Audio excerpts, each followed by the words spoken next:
Okay, welcome YouTube. Welcome. Sorry, I did miss the clicking the button to include YouTube in this particular stream. So yeah, I was just doing a bit of an intro. The premise. I'll start again. The premise of what we're going to be doing today is to have a game that has just progressed for like 20 odd years, and this one here I've just loaded in is 20 years into a game where I've had no like I've done nothing at all in this game other than just watch it play out. It took probably half an hour to actually get to this point, just playing it on 8 times speed and just letting it do its own thing. So I've had no control over this at all. But essentially, this is a really a non-starter. I'm not going to be able to make my way back from here. We've lost too many things. You can see through there. We have managed to destroy three military ships and one other ship. We do have mission scores of 100k, but you can see there they've destroyed 8 bases, 9 other ships, 3 troops. They've captured a colony, and they're also now bombarding our home world. And so all the worlds that we've got are essentially under extreme. Oh, hang on. So we've got Sefa saying, so after Sim has a new DLC stream, now we get to see the proper review stream on new content.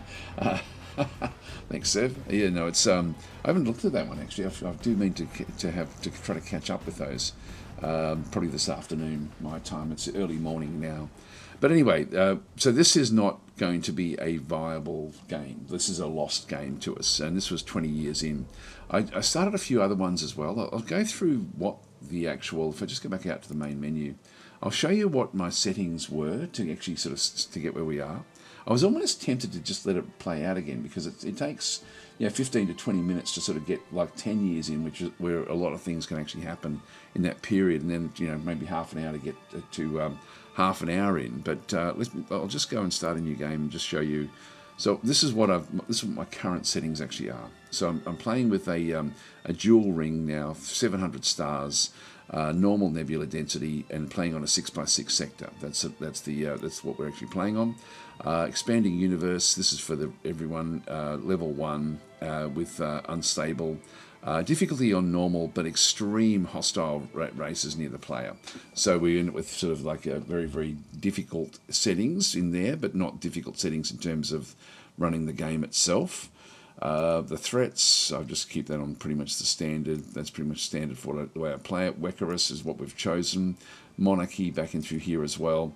And we're starting off on a trying system, okay? And we're just in young, not expanding. So we've only got sort of like a small handful of colonies. The other empires, the way I started these was I started off with 11 auto-generated and then 1 Boscara on tech level 1, young expansion, so reasonable sized with proximity nearby. I thought I'd actually push it that way. So this way I force the actual problem there. Hi Sprocket, how are you going? So anyway, that's sort of how I set the game up. Victory conditions, I just set that up to 60%, and then I just started the game. Now, with the starting of the game, I'll just show you a portion of this, and then we'll just load in the game that I actually did save it. Probably I shouldn't have done this. It always takes forever to start a game, but hopefully this will then sort of work. It's an interesting way to play the game, actually. And then I was just watching to see, okay, have I got enough enemies nearby? And then once I knew that I sort of it was going to be fairly difficult, I then sort of went forward. So I did start a lot of different games here. Hi Tenru. Here we go. This isn't too bad. That was pretty fast.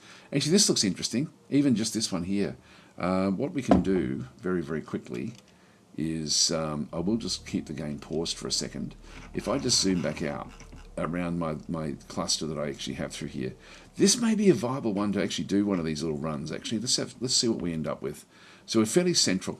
We've got two different colonies back in through here. If we go and open up the so what I was doing just to make sure it was going to be a good game was to go to the game editor and just see who was around me. There's the Boscara. There's the humans. That's Actarians by the looks of things. Maybe. Let's have a quick look. Just see what we've got. Oh no, that's humans as well. 2 human groups. That's interesting. This one's fairly advanced.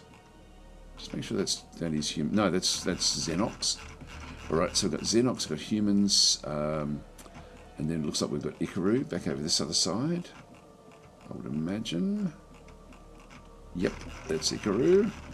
And so we don't have too many aggressive factions nearby other than this Boscara group, which is about the same size as us by the looks of things. And so so that's actually, that would mean that we'd end up essentially with a war in here. And so the thing I don't like about doing this is that you get to sort of see all of the stuff. So I try not to look at the at what's going on too much there. But that sort of then tells me that this would be then a fairly viable game. At that point, what I then go and do is I do actually have my policy set to rule in absence full, and what I've also then done is gone through to, just in case you wanted to do this, to investigate no report for ruins and abandoned ships.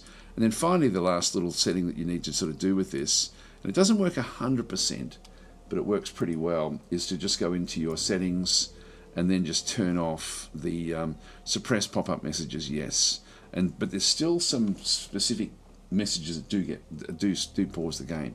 And at that point, all you then just do is just go and run the game. So you unpause the game and just run it at 8 times speed and just wait until it gets to 27, 64 or 74, whatever might actually happen here. I'll just return to the game. And so there'll be just all sorts of things will then happen with no hands. We don't know what's going to go on there. And so we're sort of, it will just play itself out now to sort of do its own thing for a length of time.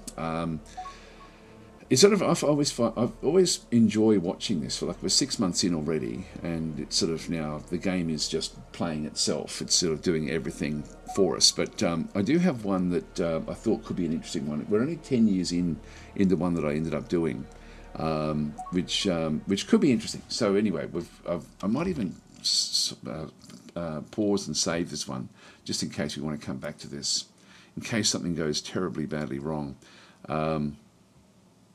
This is the Antares Imperial Coalition. I'll just go and do a save of that one. All right, and let's just go back to the main menu and load in where we actually are. So we've so Sprocket's saying, "Hope you're doing awesome." I am, thank you. I sort of wish I could sleep in a bit more, but I just don't sleep. I sleep for about 4 hours, which is not good. Hi, Weep Trap, how you going?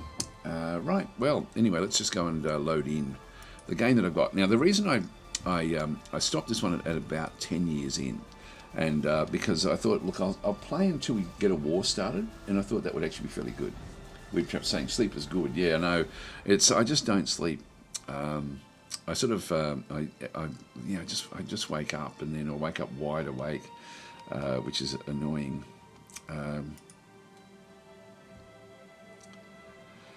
All right, so in this particular one, this has been an interesting sort of start. This is going to be a very, very difficult game, I should point out as well. But anyway, that was how I started this particular game. I let it run for 10 years, and then we just got basically that a war had been started. So we've got like a war in here somewhere. Some interesting things. Yeah, war against the Deorts surveillance oligarchy. We've declared war on the Deorts surveillance oligarchy back in through here. And so we end up having, now we've got another one there, that's the Deorts, yeah, accept our gift. We offered them a gift in through here. So you can see that we've been trying to buy them off, and then all of a sudden we decided, oh, screw it, let's just go for it. So one of the spies was dismissed for whatever reason. So I haven't looked at the history really, other than just watching the game play out. But then we started this war, and we're the ones who started the war. So we're right at the very, very start here, where we now need to start to pick up the pieces and scramble.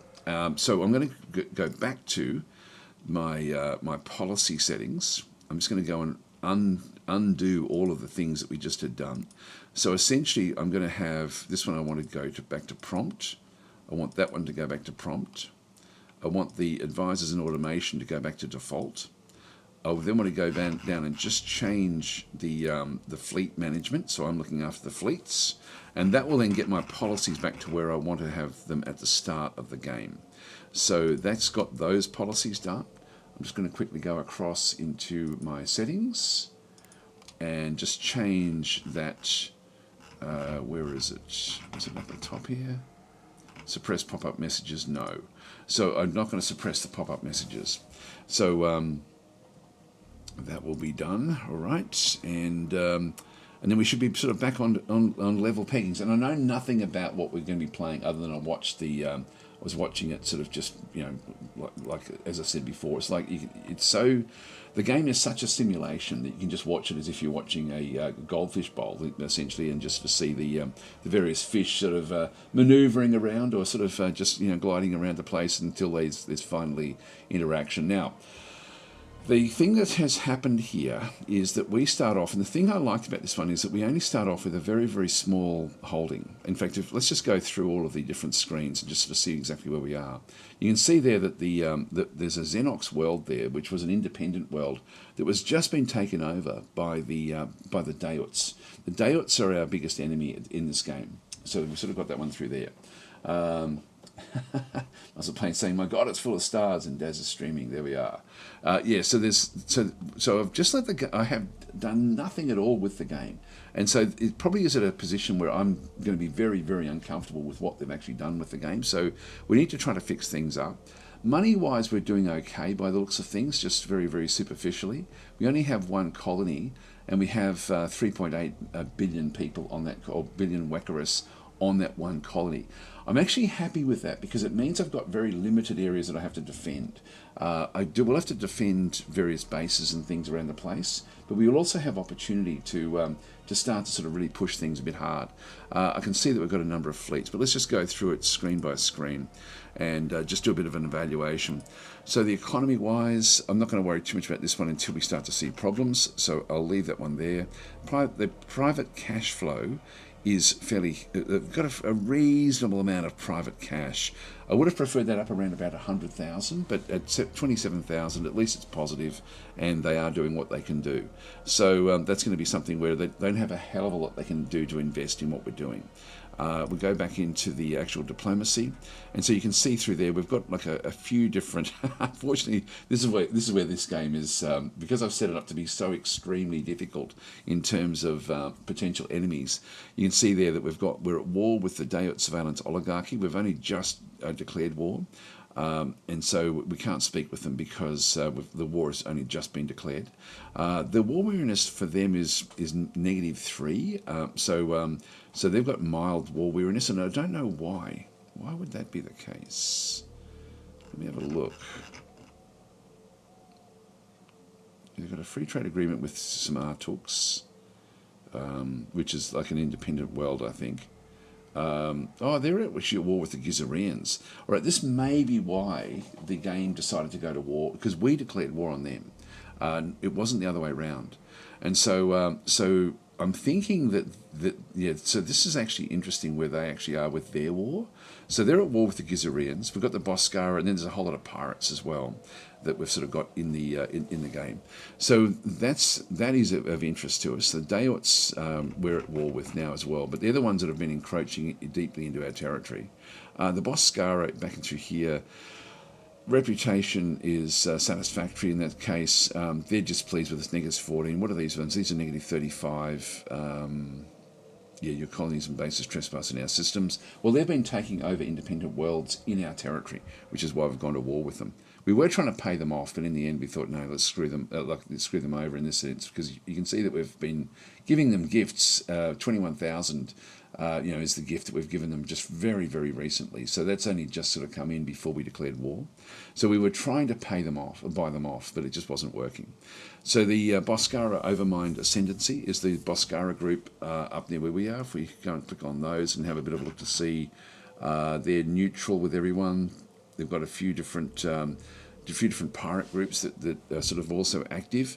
And then we've got the Dantanui anthropods, which are the Gizareans. So we've got essentially the three worst bug factions. So the three worst, the bug factions. We've got the actual core bugs, the Boscara.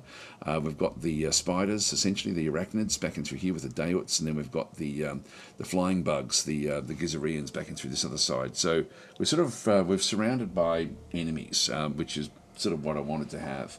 It's going to be very, very difficult for us to do what we need to do to sort of survive and thrive in this particular game.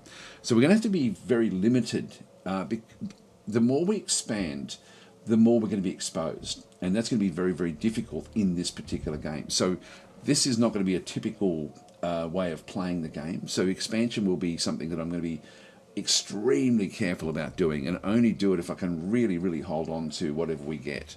So even taking the worlds back from these guys is something that I will probably want to get that Xenox world as soon as I can, but I'm then going to have to defend it. So it's going to be fairly careful. So Clint was saying, is this a game that you set up running up by itself for a few hours? Only for half an hour. Actually, not even for that. I think it was only for like 15 minutes to get to this point where I thought the original game that I had done with the recording, we were being completely wiped out. We were down to just maybe sort of like 500,000 Wekkarus left in the actual game, and that was after 20 years of 20 years of gameplay.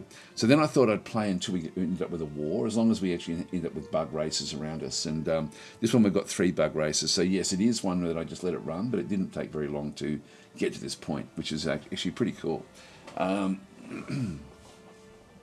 Yes. So Sev was saying we need to start crash research program to discover bug spray. Well, we've got that pretty much. We've got some really big advantages with our ships playing as a Wekkarus. We've got very, very fast ships, and we hit hard with our weaponry, as long as the ships are designed correctly.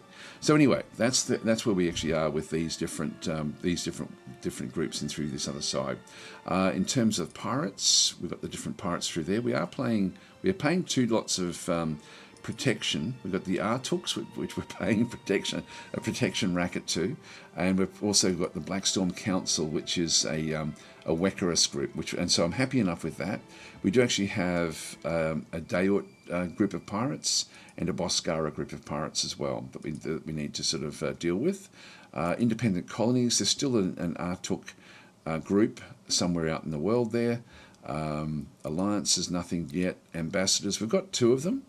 And so these are both waiting at Rossagiri 1. Now I'm going to be wanting to send these off. Can we see? They're both unknowns with what they end up having. I might send them off. Well, the only one I can really send off is I'm only aware of the Boscara group. So let's just grab the first one, change it to manual, and we'll just fix these up as we go. And so we want to go to the Boscara Overmind Ascendancy. It's the only actual group that we know about. So let's go and move that one across there. And so it will start to move across there. It will be there in 2765. So in about a year's time, it will actually reach that other location. The other one will still just keep where that one actually is. Spies down through here. We've got 3 different spies, all doing counterintelligence. Let's have a look and see what we've got in through here as well. Piercing gaze. So we've got plus 10% psyops. Psyops and sabotage. This is interesting. Then we've got this one here with no actual skills, and the Tenshik Caducer in through here, which has got good concealment. So this will be the one that we probably want to go with. Now Seva's redeemed character, a brave admiral. I think we do have an admiral. We'll get back to that one. Have we captured anyone? Yeah, we have. We've captured a Gizarian spy, and so we've got this guy here. Who is one of the Gizarians. So we've got a Gizarian spy that we've captured as well in the interim time. Now I do want to keep the counterintelligence up because I do want to capture more spies over time. And this is good. We've actually got good defences on our homeworld. We'll come back to that in just a minute. But this one here with this spy here. What I think I might do is have a quick look and like one thing I did notice as it was ticking on, we had sent spies out to raid the. In fact, I don't know if we've got the history of these guys. Here we go. So these are all the different things. Espionage, mission successful, prevented, back and through there. So this one has been going for like fairly well. I can't see what the specifics actually are there with what they've actually done, but they have been able to steal some tech from the Boscara. So let's go and see if we can actually cancel this mission, and then we'll go back to the Boscara again, which will be the Boscara Overmind Ascendancy, and this one may be difficult. Steal research information. Yeah, it's a bit tricky. I was wanting to get this long-range sensors tech. It looks like we've got 50. Yeah, it's only a 51%, unfortunately. They've also got planetary defense units at 51%. I won't do that one just yet. Let's actually go and cancel that one. So I just won't assign the mission. I'll just go back to counterintelligence, and I won't do anything there. So that it's just got no mission. Yeah, I'll just leave that alone. So we'll get rid of that message there. All right, so anyway, we've got 3 spies, which is good, and 1 prisoner. So that's our diplomacy area. I'll just leave them on remote. Tenru has redeemed a fuel tanker. All right. So I think we do have some of those. We'll get to those in just a minute. So this is actually our characters. So we've got the Emperor is back in through here. It's got an inspiring presence, diplomat, isolationist, and industrialist, which is good. That all looks pretty good. I'm looking at there to see if there's any war, sort of like things to bring down the war weariness, which there's not, but that's okay. That's actually not too bad. Actually, I'm happy enough with that one. Transferring out ambassadors. There's the admiral, so we'll go and grab the admiral. This is commanding the 2nd invasion fleet from the Cruel Death. So we're going to name this one, of course. So this one is Sev has redeemed this one. Sev 82. There we are. So Sev will have that particular admiral. And hang on, this one's a poor tactician. Well, it may be sacked, so Sev may be banned fairly early. We have a general. We have we've got 2 scientists at the Pimbay Research Station and at the Fellas Research Station. So we've got 2 different research areas. This one's sober, so +5 to all research, which is great. Genetic research is +4, and weapons research up through there. This one is high-tech weapons, all research of +4, and weapons research there. That's good again as well. We're only 55% of our way through the Jerex hyperdrive, and we are in a crash research program, which is great. So if we go and have a look at that one, intelligence mission prevented. Okay, this is pretty cool. You can sort of see the history of what they did. They've only just changed across to the Pimbay research location. This one here has only just really sort of come in very, very recently. Does it go backwards? Does it go in reverse order? Yeah, it does. So they've only been around for a short period of time. All right, spies we've had a look at before, prisoners we've had a look at before. So that's all of those. Then we go to our worlds. We've only got the 1 world. Which is good because it means we don't have much that we have to control. So in this case, Rosagiri 1 is the actual world itself, and I'm looking at the fact that we've actually got like a fairly strong defensive area on the actual planet itself, which is good. It's going to be difficult for other groups to invade us, but they could still bombard us. So we now have to sort of start to think about protecting what we've got. The planetary facilities that we end up having, we don't have an armor barracks or a robotic troop foundry. If we're going to start taking over things, we're going to be needing this armor barracks at some point, and I can afford it. We've currently got the planetary palace, the defensive caverns, which sort of helps us to defend the colony, and then we've got the troop cloning facility back and through there. I might pop that one in, I think. Or I might come back to that one and see what we need to do. Anyway, that's where we are there. So that's that one, new colonies and outposts. So this is actually where we do end up no real benefits anywhere. We could possibly take over the other world. No colony ships, planetary facilities. So we've got those planetary facilities back and through there. No artifacts that we're aware of. Okay, that's fine. Next thing is exploration. So we have a lot like escaping from different locations. If I go and click on that one, just to see where they actually are. So that one is, it says escaping from here. And where is that? Yeah, so it's way over here. Sort of in it looks like it's in Gizarian space potentially. It may be in Deorts space. Oh no, it's actually not. So that's, I'll just go back and change that one to fully automate. There we are. So and so the explorer ships, one is going back to repair. So one has taken some damage. other than that, that's all okay. The known stars, we don't need to look at that, but search, we've got, this is all new stuff. Secluded Gate is inside our territory, and so if we have a look at this one here, so it's this world here, so Kuzmo, the rocky desert moon. Now there is actually, we've done all the exploration here that we needed to do, and there's nothing much really there for us, so we'll have a, yeah, we've just got some mining ships coming in, and there's Danthifer there and Necrostone. All right, so that's those abandoned ships. There is a Petra 2 spaceport. Where is that? That's it here. Where are you? Petra 2, way over there in Deorts space. Not worth doing much, so I'm not going to worry about that one there. So we have found that one. We'll leave that alone. All right, and then we've just got special locations. There's a gravitic anomaly at Fringus 1. So this one is actually unexplored, but there is a gravitic anomaly back in through here. Now that will be interesting. There will be some stuff that will go on there, and so it is worth trying to find out what that will actually then bring. So that's sort of that's in no man's land, and it's very much near a like a nebula upon a nebula upon a nebula. So this little location in here will be a very, very dangerous location there, with all those nebulas sitting on top of it.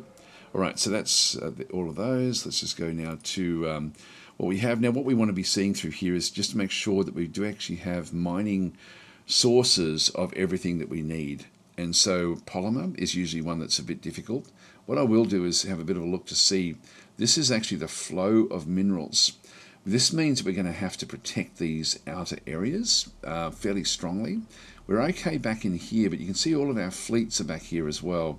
And really looking at how big these arrows are with all of the different resources coming back, and this is just our normal construction resources.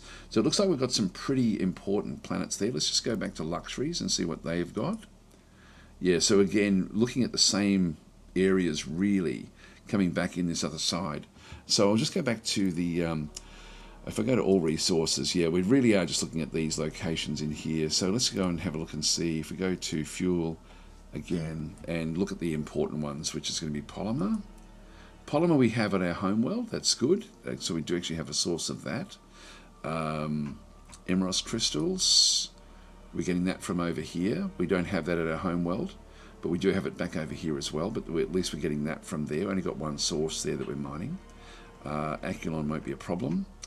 Mebnar won't be a problem. Silicon, we've only got one source there, but we've got numerous sources available to us. So I'm not sure where the mine is, but it's in one of these locations. Necrostone is again in one of these locations. Looks like we may have the mine there. Steel is going to be all over the place. Carbonite.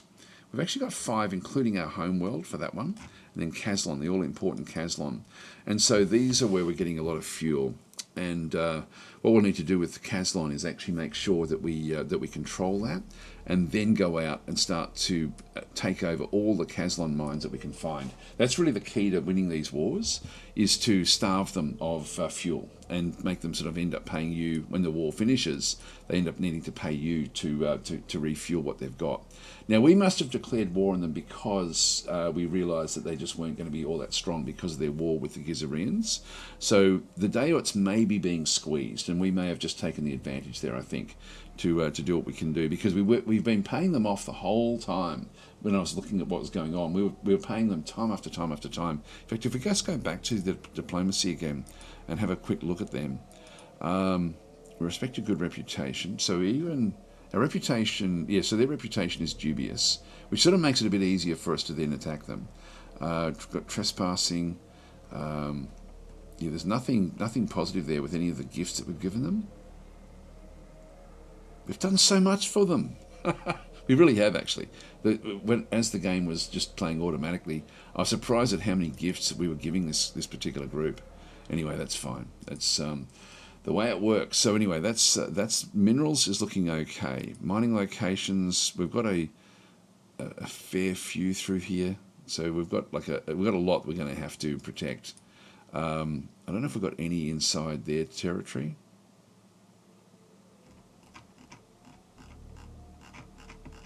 Yeah, nothing much really. I'm just scrolling through them all. We've got a fair few, as you can sort of see, but they're all actually, we control all of those, so that's actually all okay. New mining locations, we've got different things being, there's one being built. The construction ship, the Somber scheme, is building a mining station at that location, which is inside Deorts territory. So that's actually one where we do actually have somebody who's trying to go and build at this particular location. So you can see they don't have a real lot. There's another Xenox world there. It might be worth trying to, like in this war, trying to take the 2 Xenox worlds and then just leave the Deorts where they are. Maybe even bombard them if we think we can sort of because we've only got bugs around us, so it's going to be very, very difficult here. Thanks for the subscription there, Sabosco. Very, very much appreciated. So anyway, that's got the mining ships. We've got a fair few of those around the place, and fuel tankers. Okay, so the first one is going to be, we've got 2 part of the 3rd fleet. So what I'll do here is go and name this one. So this is going to be the Tenru.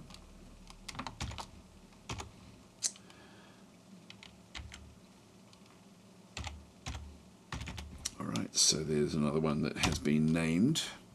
And so its location is way over here. So we're way in the back of the battle at this point in time. So it's actually, like the 3rd fleet must be a reasonably sized fleet to have 2 ships in there like this. So anyway, we've got that one named. We've got the, sorry, just going back into here. That's everything in there. Construction yards, we've got the spaceport and the home worlds. We don't have too much else in through there.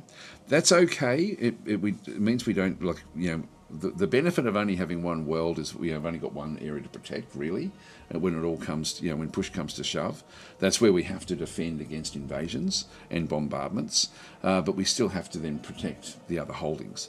So we'll see what we end up getting here. Maybe I'm sort of now toying with the idea of invading this, because this was invaded by the Deorts, and that was probably the last straw, I think, with what was going on. Construction yards, nothing else to do there. Construction ships, we've got a fair few of those, which is good. A few with no missions, that's okay. I'm actually happy enough with that one. Build orders, we don't need to worry too much about those just yet. Ship designs we'll come back to before we sort of get started, so we'll just leave that one where that is. Research stations, we've got a research centre. Now, where are these? This will be important for us to figure out. Oh, hang on, what have I just clicked on? The Tenru. Fully automate and stop. So I'll just leave that one to do its own thing. So we've got the Phallus Research Station, which is back over here, fairly safe at this point in time. And then the Pimbe, which is not safe at all. That is going to be a position we're going to need to protect, because this one here actually does have, we've got we're mining this area. So we're going to need to have a presence here to defend this. So Pimbe Research Station does actually have an important scientist on it. So Gorzendu Vudigar has got some really, really good benefits. So I want to keep him sort of where he is. I could move them back both to the Phallus station. That would be the clever thing to do with him. But let's not do it. Let's just leave the scientists where they are, and then we'll try to make do with what they have. New research locations. We do actually have another one which we are building. And so that's back over here in no man's land. Okay, that's fine. So we're trying to build a station there. Hang on, we haven't started to do it yet. This is hyperdrive research. I will actually queue that one up. So we'll go and queue that one up as well while we're here. Research bonus amounts. We've got like engine research, all research of nearly 20%, which is great. This is good stuff. This isn't too bad at all. And then scientists, we've just got the 2 scientists, so that's all fine. Then we've got the ships. Now the ships are pretty less. There's a lot of them actually, a lot of them. All right, that's interesting. We'll have a look at those. We'll look at the fleets. The fleets will be more interesting. So we've got 4 fleets. Let's just go through them all. So we just go and grab the first fleet. Go control group number 1. The second fleet, control group number 2, which is our invasion fleet. and it does have limited infantry on board at this stage, so not a hell of a lot. In fact, if we just go back through each of them, the first fleet has got a few frigates and a couple of heavy escorts. So that's the first defence. The second invasion fleet has got like a lot of small troops, but then a lot of other ships here with it. So we'll probably sort of revamp what we have with all of these. So we'll re-look at everything, because the invasion fleets are not going to be important to us, but having all of these frigates and escorts actually will be. The third fleet is again reasonably sized with the fuel tankers in through there, again with some frigates and heavy escorts. So I'll just go control group number 3, and then we'll come back and micromanage this a little bit. So, and then we've got the 4th Defence Force, which is just mainly frigates, so just 5 frigates at this point in time. So we'll make that one control group number 4. So the different groups that we end up having here. So these are set to defend, and they're a defence fleet in through there, but they need to have more ships. So these are not a full defence fleet, but we'll sort of go and redesign all of these different things. The first defence fleet in through here also needs to be topped up with ships. That is also a defence fleet and set to defend. The third fleet is set for attack, and so this is an attack fleet, again not with enough ships in it. We have got the Destiny. This is an escort that we've picked up that we must have found somewhere. So we've actually found this little escort here, which is a bit unusual. So this fleet is an attack fleet, but again nowhere near what it's doing, and that is the template it's using is the attack fleet. And then the second invasion fleet back in through here is set for invasion. Its role is to invade, and so it also is not full of ships yet either. So these are all of the fleets are now in a bit of a poor setup. So let's go and fix all that up now. This is why I wanted to do it this way. So we ended up with problems we need to solve. So I think what I'll do is I always like to start off with the ship designs and then sort of work forward from there. Just see if there's any other questions while we're doing this one. Hi, Kate. How are you going? And Michael Hammond saying, how hard is it to learn to play Distant Worlds 2? It's easier. Is it easier or harder to learn than Distant Worlds 1? I would say it's easier overall. The game has got a lot more helper type stuff in it than what the Distant Worlds 1 had. There is also, like, every screen has got like a little a tour of what everything actually is, and so you can actually just do the tour and it'll point out what all the different things are, because there's a lot in the game, like a hell of a lot in the game, but you don't need to know it all. You saw there, we got to this point with me touching no keys at all. We're now 10 years into the game, and I've done absolutely nothing, but we've found ourselves in an interesting position with we're at war. So the game itself can be automated completely, which is what I've done up to this point in time. But I'm now going to be trying to make what the AI has done to get to this point even better. So that's really what we wanted to sort of do through there. Actually, science path. Yeah. So science path. What has it ever done? Oh, we do need to look at science. We haven't had a look at that one through there. So it's a game that I think where people get a bit stuck with the game is that they think that they have to control everything, and so it becomes overwhelming. And the game is not really like that. So it is easier to learn than Distant Worlds 1, just simply because there is a lot more quality of life in this one. They could still add more quality of life, and they are adding things over time. But it is a game that is, and depending on how you sort of set the game up, you can end up with sort of like a fairly slow-paced, fairly peaceful game right the way through to what we've got here: 3 bug races. Surrounded by 3 bug races, where it's going to be pretty much aggression the whole time. And so for us, it's going to be very important that we get our Navy up and running and being very, very strong. So we need to protect our economy, we need to protect our Navy, and I do want to take these other worlds, these 2 worlds here, I think, just to get the Xenox worlds under our control. But it means we then have to protect these worlds. Now, Cantrell is not too bad, for the simple reason it's so close to where we are. Nair is not too bad as well, so we could potentially take these. We have to be careful that the Gizarians don't get them. So the Gizarians will also be eyeing these off. So it's going to be fairly interesting to see what does happen here. All right, so yeah, so that it's only unfortunately it's a very very short answer to a complex. There's a lot of complexity in the game if you decide to play it that way. So Muzzle Paint saying you conquer with the meta and I will the micro. I'm playing Shadow Empires. I listen to you. There we are. And Muzzle Paint saying, it's very easy to learn to play superficially. The AI handles many aspects of the game well. You can tune it to learn the general game loops. Enjoy it more today than Distant Worlds 1. Yes, that's pretty much the way it works. It's a simulation game at its core, and so you can decide what part of the simulation you want to look after. And I really want to be looking after fleets, and so I guess sort of like big global directions with different things. So again, we changed the policy settings. I've been running it at that point up with rule and absence, so just full automation, back to default, and then I'm just looking after the fleets. So that's why it's custom at this stage. So we've taken all of that back off the AI. We know that we're going to be at war all over the place at all different times. So it's going to be a hard run. That's why we have to get fleets that can protect themselves and look after themselves. So let's go and start there, I think. Actually, before we even do that one thing we didn't do was we've gone through all of the different research. Military-wise, troops, we've got a fair few different troops that have been cloned at Rossageri 1. These will be protecting our homeworld, which is fine. Admirals and generals, we've got the one each. We've got the Sev and then the general there as well. Defensive bases, we don't have any monitoring stations, new monitoring locations, enemy targets.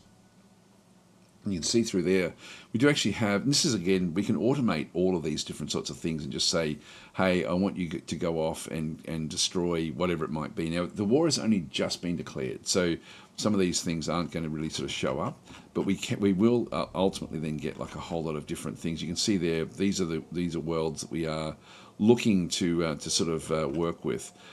We can clear defences at Cantriller 1. We can Q bombardment for Cantriller 1. The second invasion fleet is invading. Well, it's not what we want, I don't think, is it? Yeah, they're already going up. They've already decided that's what they're going to be doing.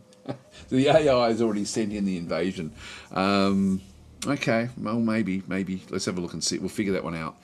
Q the raid of Cantriller 1 back and through there as well, or blockade Cantriller 1. Now, I don't know if I want to just send in.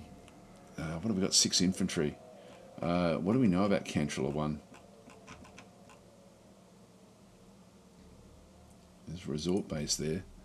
We don't know how many troops there are on the lake at this particular location. But that's why we've gone to war, because this is now too close to our homeworld. So anyway, let's have a look at science as well. So we've got 55% of our way through the hyperdrive. Now, one thing I do really want to be getting is the long range scanners. That's going to be critical. But I can't quite do it yet.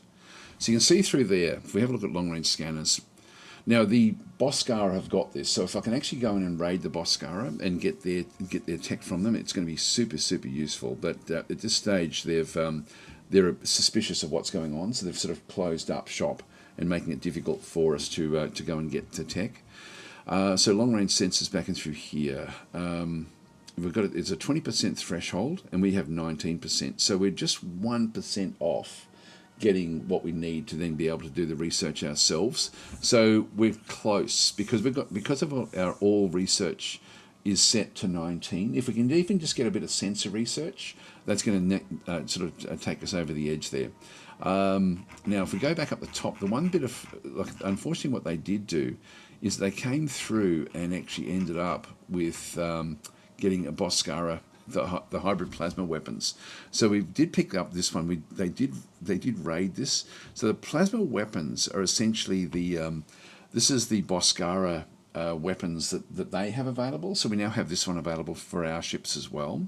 But our blasters are actually better than this. So it was a bit of a wasted effort. So our pulse wave cannons actually perform better in many cases. Now size 30. What's this one? This is where's the size? Size 20 there for medium, and that one there is maybe the combination of the two. You know, like this is where the Boscara, it's extremely compact what they end up having with their plasma blasters. They're not as powerful, but the size is much, much smaller, which means we should be able to squeeze more on if we're sort of running out of space. Anyway, let's go and sort of set up the ship designs, because that is now going to be the sort of next important thing. So if we just go across into ship designs, so we just go to construction, ship designs back in through here. Now, what I want to do here is I want to we can sort of see how many we've got of each different type. I like to have this one set to roll so that all the escorts are together. Looks like we're not using the patrol escort, the escort, we're only using the heavy escort. We've got 10 of those. Frigates we've got 15 of, and so we've got those as well. This is the Hagen 2 and the Dessau 2 back and through this other side. These are still from the original when the game started, because we've had no new tech. So there's been no reason to change these. So they've sort of basically come in with the original design. So we'll have a look at these, because we've done this in the past, so I won't spend too much time with that one, but I always like to start off with whatever the biggest ship is and then build my fleets around that ship. And so the frigate is my biggest ship. There's no real easy way. If you go to add new and then go to, for example, the and I'm going to click on roll. If I go to any of these, if I go to escort, we can see there that this escort has only got like one weapon. The heavy escort has got 2 weapons and up to 4 engines, which is good. And these are just standard size. I don't know why they do it this way. There's actually 3 classes of weapon size, and they really need to split this up so that we can see what the different sizes actually are. We've got small, medium, and large, like weapon mounts, and standard can be either small or medium, and large can be either medium or large. And it's an annoying aspect of the user interface that I just wish that they would change some of this stuff. There's I know that they've got a lot of things on their to-do list, and I don't know if that's one of them, but I sort of hope that it is. The patrol escort has only got 1 weapon as well. So in reality, the heavy escort will be the way to go with what we end up needing to do. So we'll go back and have a look at that design in just a little bit. We'll just go and, so I won't do that one. If we go to the frigate, this one's got 2 standard and 1 large. And so we've got different things we can do with this as well. Let's start with the frigate. And so I'm just going to go back across, go to the frigate through here and just go to upgrade. When I click on upgrade, it will then change the hull upgrade from automatic to manual, or I can just click on it. So I can go to all of the different escorts and go manual, manual, manual. And so, or I can just go into, for example, the frigate and go to upgrade. And when I save the new design, that will then be the design for essentially for all of the frigates in this instance. So with this one through here, now I'll try to get back to sort of where we were. You can see we've got a fair bit of size left over through here. What I'll do is I'll just move my head out of the way, because I know that I end up covering it. So just bear with me. If I move to about there, I think is usually about the best spot for me to sit in distant worlds, somewhere in there. Hopefully that'll be okay. All right, so back we are. So with this one here, sure, I'm just going to have myself a drink of water, be right back.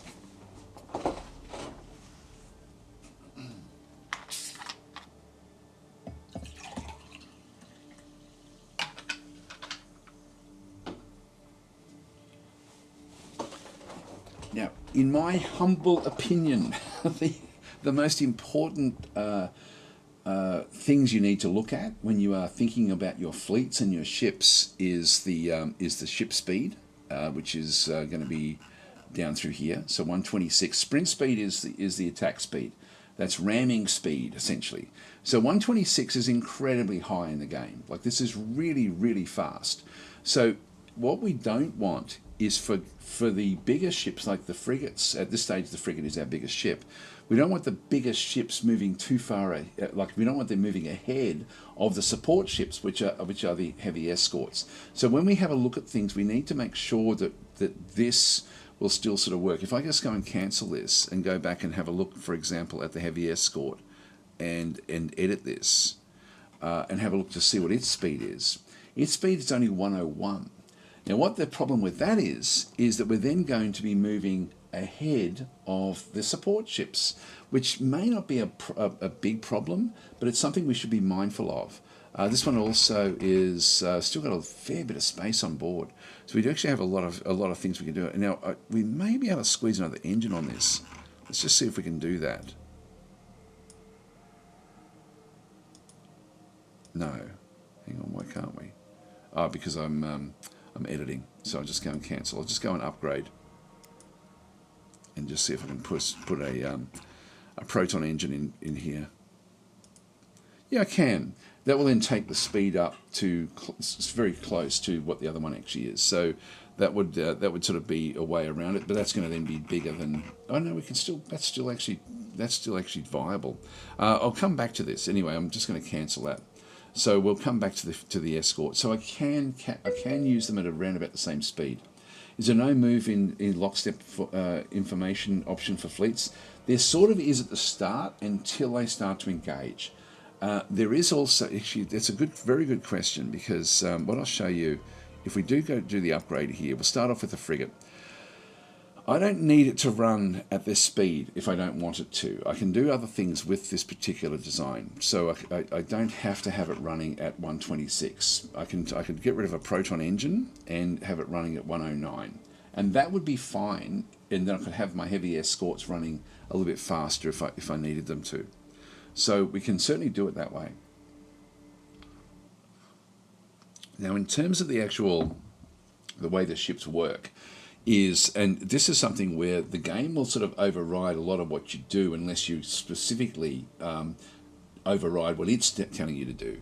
And so when we have a look at the actual ships themselves, you'll see there that position within the fleet is core. I can either go to core, close escort, or picket. Now, what this means is that typically when the fleet is moving into attack, the core will be the central part of the actual fleet itself. The close escort will be then to look after the actual major ships and actually try to protect them from fighters or any other ship that attacks them. They'll then try to sort of protect the bigger ships. So when we get into the back end of the game, when we've got like battleships and dreadnoughts and carriers and things like this, this can become much more important. But when we've only got frigates and escorts, we really are just looking at escort type roles, which means that they're just going to, and when battle starts, they tend to just go off and do their own thing anyway. Picket is sort of like taking them even further afield, so they'll end up sort of like with a bit of a masking area. So Picket is sort of what we would want for our escorts, with the core being what we want for the frigates. But it's only at the start of the battle. So when we hyperspace in, they will sort of be in that arrangement. But then they'll go and just do and then work with whatever their actual orders are within the actual thing. So it's complex, and I tend to just let the AI do its own thing, and I just look at the speeds and try to figure out if it's slow, it's going to be behind the main fleet. If it's fast, it's going to be ahead of the main fleet when combat does start. So if you I just use that as a bit of a rule of thumb. What I don't want is my frigates, in this case, to be moving ahead of the ships that are disposable, which are the escorts, sort of. That's sort of how, ideally I want them to be moving at around about the same speed, if at all possible. So that's sort of what we're looking at through there. So I think it's that looking at the relative speed is very, very important. I'll start to just work our way through this. This tactics and settings is sort of like the default for the class of ship. Even if you have existing ships, you can always come back in, edit the design, and change any of this that you like. So you can change all of this up through here and then save it. What you can't do if you've got existing designs is to start to change the makeup of how the ship is then sort of constructed. So that would be a bit of a problem. But sprint speed of 109. Now, typically the enemy ships will be traveling, I would guess, at around about, say, maybe 70. So this still gives us a big advantage. And so playing as the Wekkarus, we do actually have this massive speed advantage with our ships. So that's one aspect that we actually have. So that's one thing we'll have a look at. So that's actually very, very important. The other thing I like to do is to set the basic engagement range for ships. If they're not in a fleet, then what they'll do is just look for things in the same system to go and attack. The attack stance against weaker targets is aggressive. Now, the way that this one works is you've got aggressive, neutral, cautious, and evade. Evade means that you'll always try to move away from any sort of conflict. So, and this can be useful for scout ships and stuff like that potentially. The aggressive means you're going to close into point blank and start firing away. Now, that's usually the best way to fire your weapons, because you are going to be getting much more bang for buck, because the further away you are from a combat, the more inaccurate you're going to be. So you end up with, and we'll look at this when we look at the actual weaponry that we actually end up having. We're going to be able to chop and change a few things with this and make that sort of work. So aggressive is really where we want to be. And so for weaker ships, it's saying, yeah, close the distance and blast away. So by default, it's aggressive. Neutral means to sort of just try to get at least all of your weaponry able to fire on a ship. So it'll close in until the shortest range weapon is able to fire on the ship, but still effectively. So it's a bit of a middle of the road. Cautious means stay at the longest range of your longest range weapon. So keep your distance from your target. Now, it's from your target, it's not from all the other ships.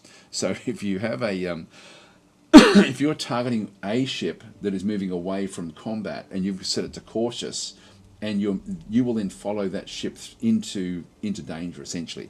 But this cautious is ideal for carriers, because and what you do is you put on a long range weapon, like a missile weapon, on a carrier, and that will then and set it to cautious, and that will then stay at a distance away from the combat and just let the fighters go in and do their thing. So that sort of works out very, very well.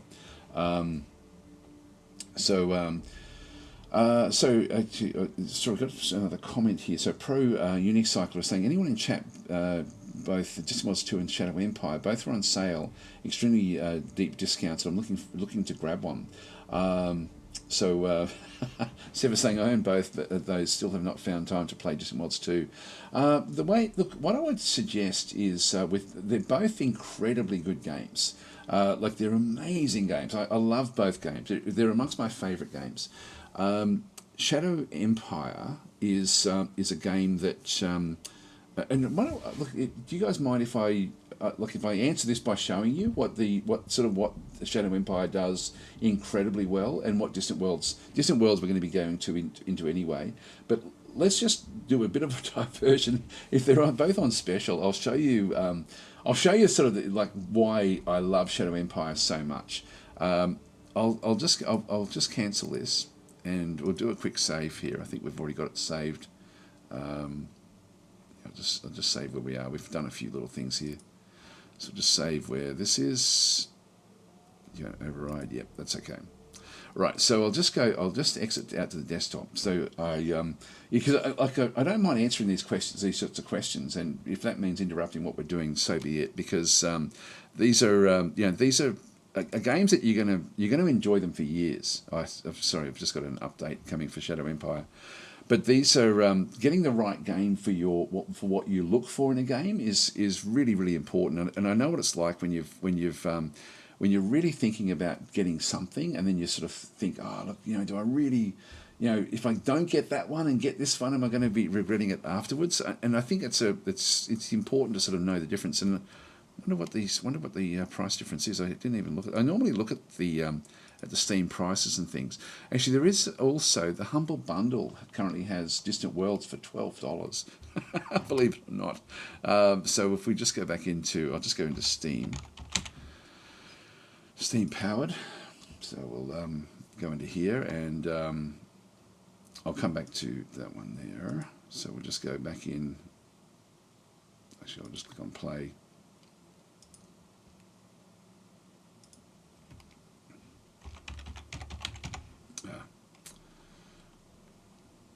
I'll just Alt-Tab across.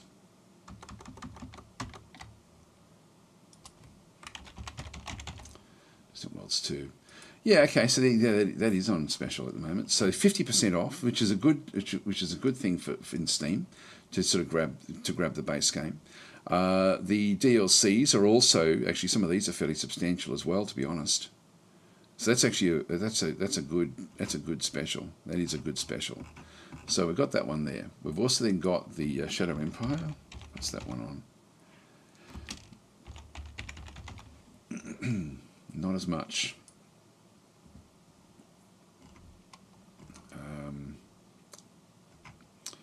Okay, so it's not really on special, but it's 10% off for the bundle. To be honest, Oceania I don't like as a DLC. I don't think Oceania is a good DLC. It will be eventually, but it's not yet. So based on those from Steam, I would definitely be going with Distant Worlds, just from the pricing aspect. If you go to the Humble Bundle though, we found this yesterday, which was pretty awesome. Humble Bundle. And look, I haven't bought stuff from Humble Bundle for a long time. But this one here is essentially, and I'm not exactly sure how this one works. Someone was saying that you have to then go and put in, like you have to basically sign up for this month's games. You have to sign up basically for a year or something, or it's like for an extended period. But like I think it was only $12 or something, and so they did actually have it in this grouping in here.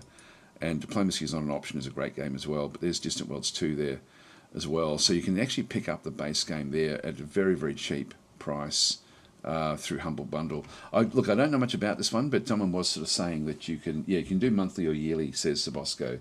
There we are. So there is that aspect as well. I'm assuming that with this you then would get this Steam key, I would imagine. Yeah. Anyway, that's another option there. So you got both of those. I'll just quickly show you Shadow Empire as to why this game is so deep. If we go and start a new game, and it's actually the game. It's like Dwarf Fortress. The actual world creation is really where so much happens, and it makes it so fascinating for me. Anyway, this is what I like about it.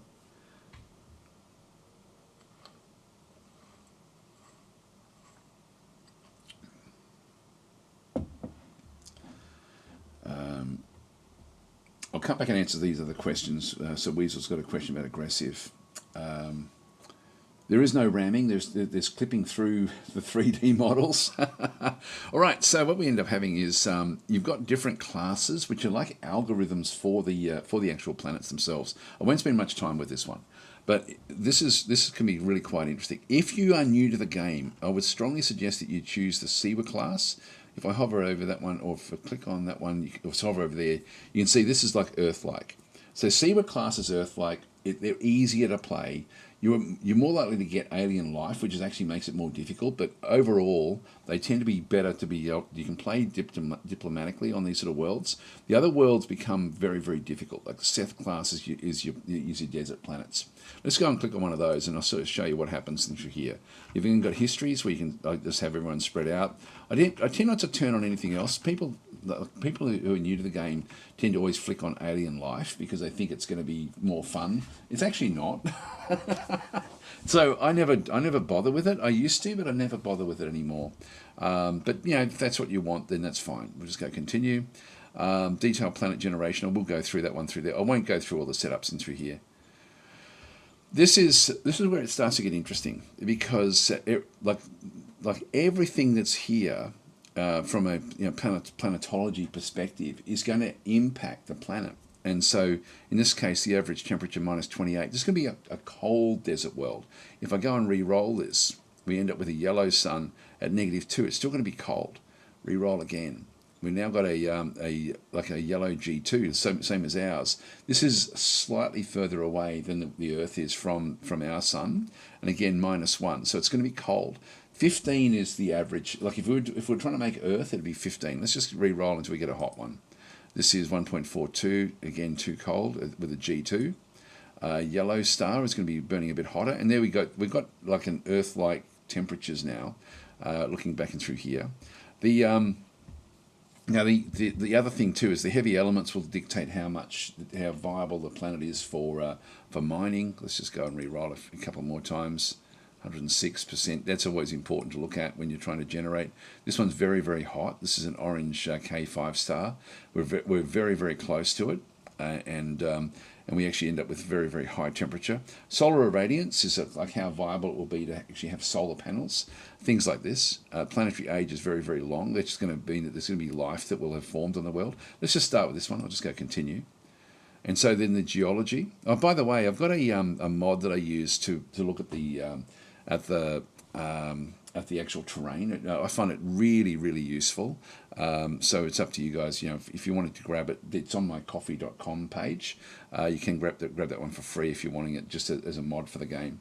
Okay, so we've got the geology. This one goes through the wind speed, how much mountainous. You don't want to have too many mountains when you're playing the game. The plains are fine. We can see that we've got like escarpments and things running through here as well. You can always click on the word random and then just have a bit of a look. This one does look fairly strong in terms of the actual the mountains. There's a lot of mountains on this particular world. It's a big world actually, so it's not too bad. But the mountains can make it very, very difficult to move through. So that's okay though. We've got big plains out in the middle through here. Just go back on random again. Just go continue. Now there's no water on this world. And so now we start to see the biosphere. So nitrogen, carbon dioxide, sulfur dioxide. So it's insidious. This is actually whether we'd have to use space suits and stuff like this. But it sets everything up. There's no water on this world. This world is a dead world. Just go continue through here. It's completely lifeless. So even though it's been around for a long time, there's been no water, so nothing can really grow here. We've still got some active volcanoes, we can see through there. We start to now see we've got a dune sea back out this way. And again, if you want that mod to see these are high dunes, these are low dunes. The mountains and the hills can sometimes be difficult to spot between them without having the mod.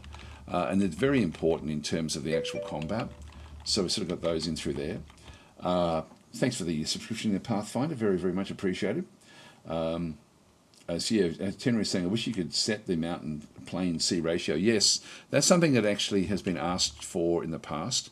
I don't know if it's on Vic's to-do list. Vic is the developer of the game. But these are escarpments, and these all have bearing on fighting in the game.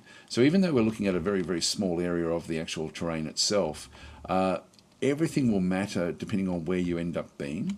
Let's just go back to here again. So in this case, we don't actually have any life. We could keep on re-rolling to try to get it, but with the lack of water, which came from the previous area, it's going to be difficult to get life. I mean, if I re-roll, am I going to get life? No. So completely lifeless again. This one's got nitrogen again. It's got the similar sort of breakdown. Just keep on going. You see it's changing the terrain slightly. There's a lot more desert over here, I think. If I re-roll again, you'll see slight changes with the way that things actually sort of then go and work. So different sorts of areas, but a lot of it sort of won't do too much. But the lack of water is why we don't have life on this world. Let's just go continue. Again, it's not really a problem. Now we have, this then turns off, we can't see anything going on. We've got colonisation. This is a low number.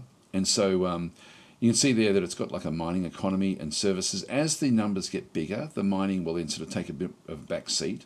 But this one, a mining company shows interest and blah, blah, blah. And these all have bearings on the actual world itself. Just go continue. I won't spend too much time with this. But we then actually have the Dissolution War, which essentially is a like the Dark Ages, where there's like a war that goes for a couple of 100 years. And we end up with a Mad Max world.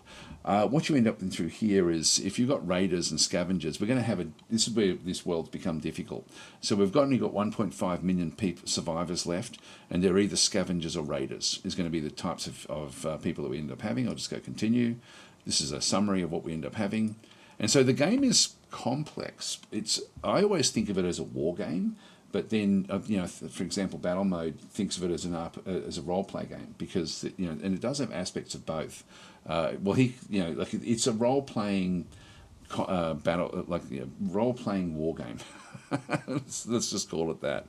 I'll just leave this one where that is. I'll just grab again. I've got a mod here with my own logos on it, which is easy to do.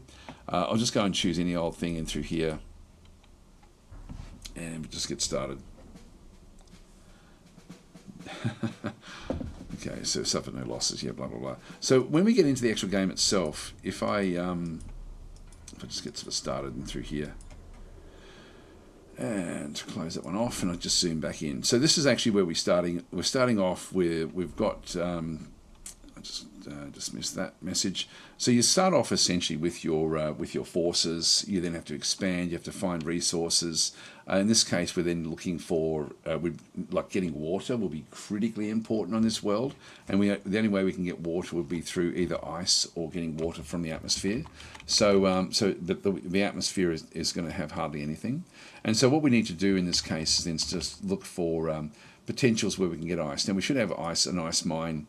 If we go back into here, I won't spend too much time with this, but if we have a look at assets, you can see we've got an ice mine there, which is for how we're getting our water. And so you end up essentially looking for resources, trying to manage your resources back and through here without sort of going backwards too much. But on this particular world, we don't have the benefit of oceans or rivers or anything like that, or lakes.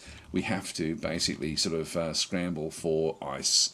So this is all going to be about trying to find ice mines. To sort of to get what we need underneath the water. And so every planet presents its own set of difficulties. And so this is a desert world. If I go back out to the start again, if we go back to preferences and just quit the game, start a new game. If I go to a sewer world, we'll end up with something very, very different. But the desert worlds can be fairly difficult, to sort of play. And so the sewer world is going to continue. And again, this is 3 astronomical units, 14 degrees. These will tend to be around about Earth climate usually, because it's an Earth-like planet. Let's go continue. This one's only 2.2 billion, so only half the age of the other one. This one here, we've got like some oceans, we've got some mountains. I can re-roll to sort of try to get more or less. Sort of just re-roll what's going on. I'll just go okay. You can see there that it's already formed. It's forming rivers that will come from it actually does a very, very good job of making sense of how things work into these lakes. And so if I sort of zoom out, we will find if there's mountains, usually the rivers will flow out of the mountains. There's swampland in through there, just by default. If I just go back across. There was some mountains, but we're not sort of seeing too many. You can see there that rivers are now sort of flowing out of these areas. Rivers are also, and these are also defendable. We've got a big river through here that goes into a nothing river through that side. And so at this stage of the planet development, we're really just looking at purely the geology. Just go continue. And so all of these things actually have a process. And then we've got the biosphere. And so in this case, what we've got is we've got there's no sentient life form, so there's no life form that is sentient enough to be able to interact with, but there are animals. And so a land-dwelling large 5-metre carnivore represents a vertebrate analogue. Its chemistry is water carbon based and it's oxygen breathing. And so you can see that there's no hazard for human habitation. Vegetation level is up to cloud forests, which are incredibly large forests. And so in this case, we've actually got like this is breathable atmosphere, etc., etc. So if we just go continue, it's then going to have colonisation. Now, during the colonisation phase, it's probably going to end up being more of an agricultural economy. In fact, you can see there it's still got a fair bit of mining, a bit of agriculture, a bit of services. We'll just go continue. And so that was only a small population. The difference with this is that you'll often end up with farmers as your main group. You can see there 65% of them are farmers and hunters. And so we don't actually have the scavengers and raiders that we had in the desert world, but we do in this one. We've got and these farmers usually are very, very open to diplomacy. So with the other groups that are left there, you will potentially be able to make friends fairly readily. Let's just start the game. And so in this case, the water is not going to be a problem because there's going to be water around, there's going to be rivers, and as long as we can get enough of them, we're going to be okay.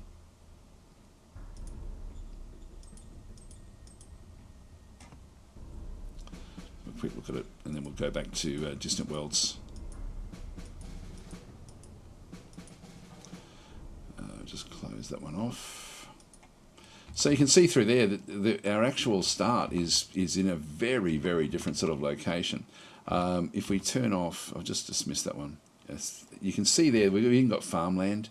So there's actually farmland in around our location here, and there'll be other farmlands as well.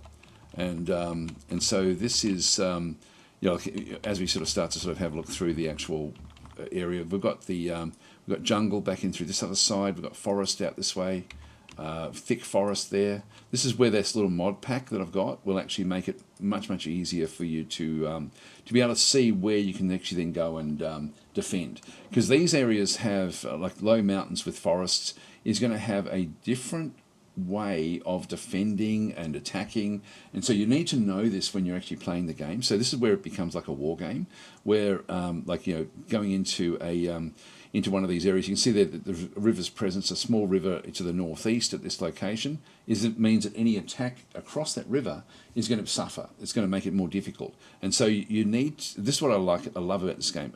The actual planets make sense with their development. They're not just randomly created. They actually are constructed, and all of the war game stuff that then comes into it then sort of really takes hold as well. And so every single hex has got like other like locations. For example, this is incredibly easy to defend, but it's only a grassy plain, and so you can see through there that there's no advantages to attacks or defences when you're hitting a grassy plain. But we could build bunkers there as an example, but that's just a choke point, so it makes it difficult for any enemy to actually sort of encroach into that particular zone. And so finding these little choke points is another good choke point there, for example. Even that going through the forest is going to be, this is heavy forest, which means that infantry is going to be very good at defending. You can see there that it's got the A entrenchment and then maximum entrenchment. The first one, the A entrenchment, is when you walk into it. If an infantry walks into that location or a gun walks into that location, it's going to have 100 entrenchment right from the start, and then if it stays there for any length of time, it can get up to 200. Whereas in the grassy plains, it can't do that. Like a grassy plain, there is maximum entrenchment of 75. So just going into these areas, for me, I love this game simply because it's like you're playing in a very small part of the actual overall planet, but like, you know, where you go and what you do makes a big difference. Anyway, so that's actually, I won't play any more of this, but this is this game is just so wildly... Actually, one thing I will do. Sorry, I'm going to go and go to my decision making. I'm going to call the secretary. I'm going to resign. So, shocked to hear so, sir. Yeah, there we go. So just go and resign. Yes, resign. And I may have to do some of these. I'll just go and click on some of these little things and just go and grab any of this. I won't go through what to do. Nomads are assaulting our traders. So we do have some nomads. So the Zalipa territory. This again, it's just every game is different with this. It's very cool, and there's so much in it. It's not an easy game. Look, it's quite complex, but very immersive and very rewarding to play. Anyway, let's just go and end our turn without doing anything, and then what will then happen is we'll then be able to see the planet.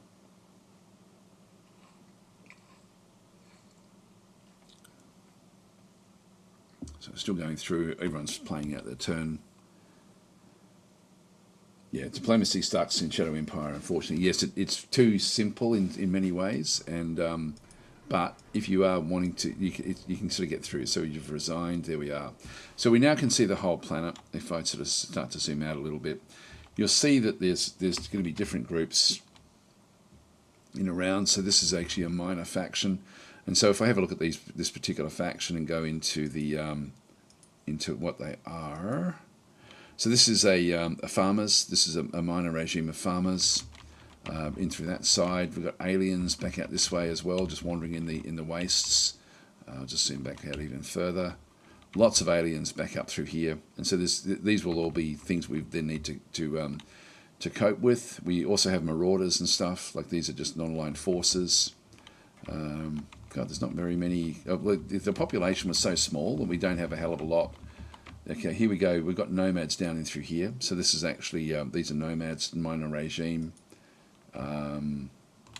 This one over through here is a major regime. They're Republicans. They're friendly. And so they would actually be, could become allies fairly readily. See if I can find some more.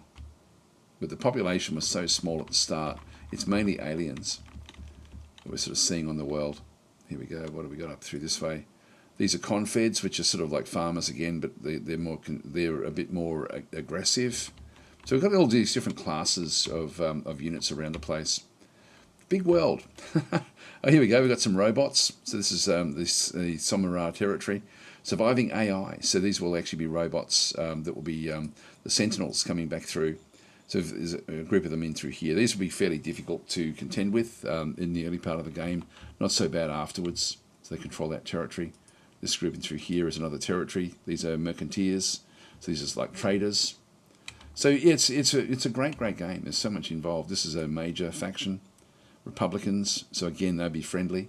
So on these Seawall worlds, you do tend to end up with friendly-ish groups. It's another major down through there, Republican again, and so this would become a much more of a friendly sort of way of playing. So Pro Unix sort of saying, Daz, thank you for your detailed explanations. I really appreciate it. I see that Shadow Empire's on sale for $13. Okay, I don't have that. I'm not sure where that is.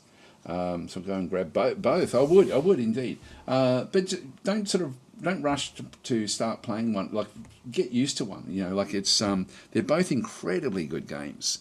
Like they're both in my favourite game sort of category. And I'll just quit out of the game here. But it's just so much in this. And every time I play Shadow Empire, I just get so drawn in by the actual world creation, and then you're playing on this world that is not just random hexes, you know, like it's actually constructed. And I just love it. I just absolutely love it. Anyway, let's get back to Distant Worlds. That's what we're playing today. We're playing Distant Worlds. But I don't mind sort of deviating off, particularly when games are on special. Yeah, Shadow, well, it wasn't on special for me, so I'm glad that it's on special for you. I'm not sure where you're finding that. So anyway, let's go back up. And look, you know, I do appreciate those questions. It's sort of one of those things where, yeah, it's like it's doing little diversions like that is, I think, useful if people are trying to make up their mind about different games, particularly if they're on special. So let's go and continue our game. An update. I'll update now. Sorry, that's just grab that update. This is my time management software. I love this software, Manic Time. It sort of allows me to see exactly what I've had open on the computer at any point in time. Used it for years and years. Sorry, I'll just quickly go and get that one through there. And then we'll just go back to the ship design. So I'll just go back and see what I've missed with the comments here, guys. I'm sorry about this. So, yeah, Weasel Knievel saying, does aggression mean that the ship literally tries to ram the other ship and use its weapon loadout to decide range? Or that is, it only has long range. It will stay at long range. No, it will still close in. And I'll show you that why that's actually happening. Oh, hang on. Yeah, that's all right. I've just got all these different messages over here. Can I restart? Yeah, let's click on OK. It's not going to restart anything else. Sorry about this. I always like to keep this program up to date because I rely on this so heavily. Let's go yes. It'll take a few seconds. Usually it's very, very fast. That's okay. The old one will do it. Great program, that one. Great program. Okay, so we've there we are. That one's now out of the way. Usually it's Mondays that it actually does that for me. The updates and also all the other bits and pieces. So now where did we get to? So does aggression mean the ship literally tries to ram the other ships and use its weapon loadout to decide range? Yeah, let's go and have a look at. We've got a few different fleets in here. Let's just go and they're in hyperspace at this stage. We do actually have a fleet here, for example. And if I go and click on one of these ships, this is at the moment the Nightfall of Resagri, which is a frigate, one of our frigates. And what we'll see through here is we've got like the weapon range is shown through here. We've got red and we've got blue. So if I go over and hover over this one, you'll see there that the red is the pulse wave cannon, and then we've got a buckler repeating blaster, which is point defense weapon, is the blue in that sort of mode. If we were using and so I'll come back now to the ship design, and so you can sort of see, like that's an example of how the range is then shown in the game. If we go back to the, again, I'll click on roll. I'll go through a few of the, again, I really wish that by default, roll was the one selected here. It's not a massive thing, but the next screens are massive. So what they should have by default, and I think there's a way to do it, but I don't know where you do it. I don't know how you save your preferences with this. I haven't looked hard for it, but if we go and upgrade this particular one, you can see I've got the other one set to manual. If I do the upgrade and then save it, it will then mean that I have to then manually upgrade this ship all the time. So with this particular one, talking about what we have through here, aggressive means as close as possible. And so if we have a look at the pulse wave cannon, which we saw there was that big red one that was being shown, you'll see there when I hover over it, it's got damage of 20 and it's got damage at maximum range of 15. So there is a lower damage component at the longest range as opposed to the shortest range. And so there's also an accuracy. You can see there about halfway down it says point blank accuracy of 80% and a maximum range accuracy of 40%. So when we look at the damage per second at close range, like at point blank range, it's about 7 per second damage. At long range, its maximum range, it's only 2.6 per second because of the inaccuracies. And so it takes into account all those different sorts of things.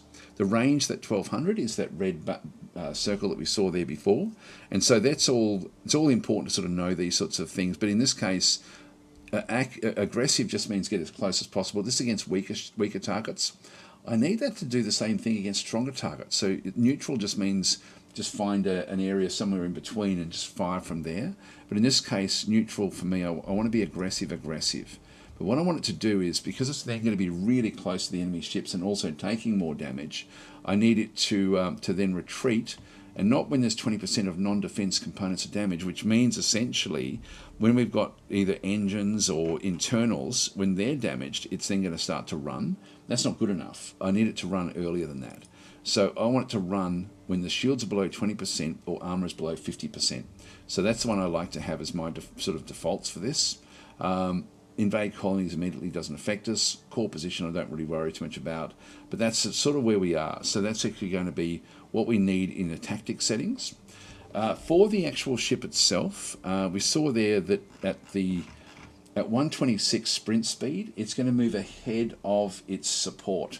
So I'm going to right click on one of the engines. It's still moving much faster than the other ships around it, which means I can now start to put bigger things into the actual design itself. Now, this is the thing that really annoys me about that, that we can't by default set up the filtering and the sorting. So the first thing through here is how we filter what end up coming in the list of components we can make use of, and the second one is how we sort it.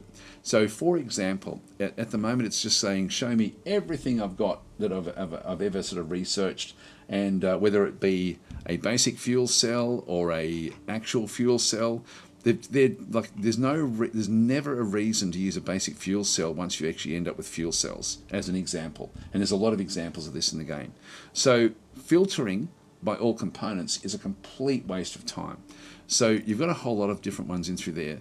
The best one to use, it used to be that you could then just do latest per category, but within weaponry, there's also families of weapons. And so what you don't want to be doing is actually cutting out a family of weapon because you've actually found something more recent in the category. It'll hopefully make more sense when we get into it. So that one there should be the default, back in through that other side. You can also then filter by areas of the ship. So we'll just go to latest per category.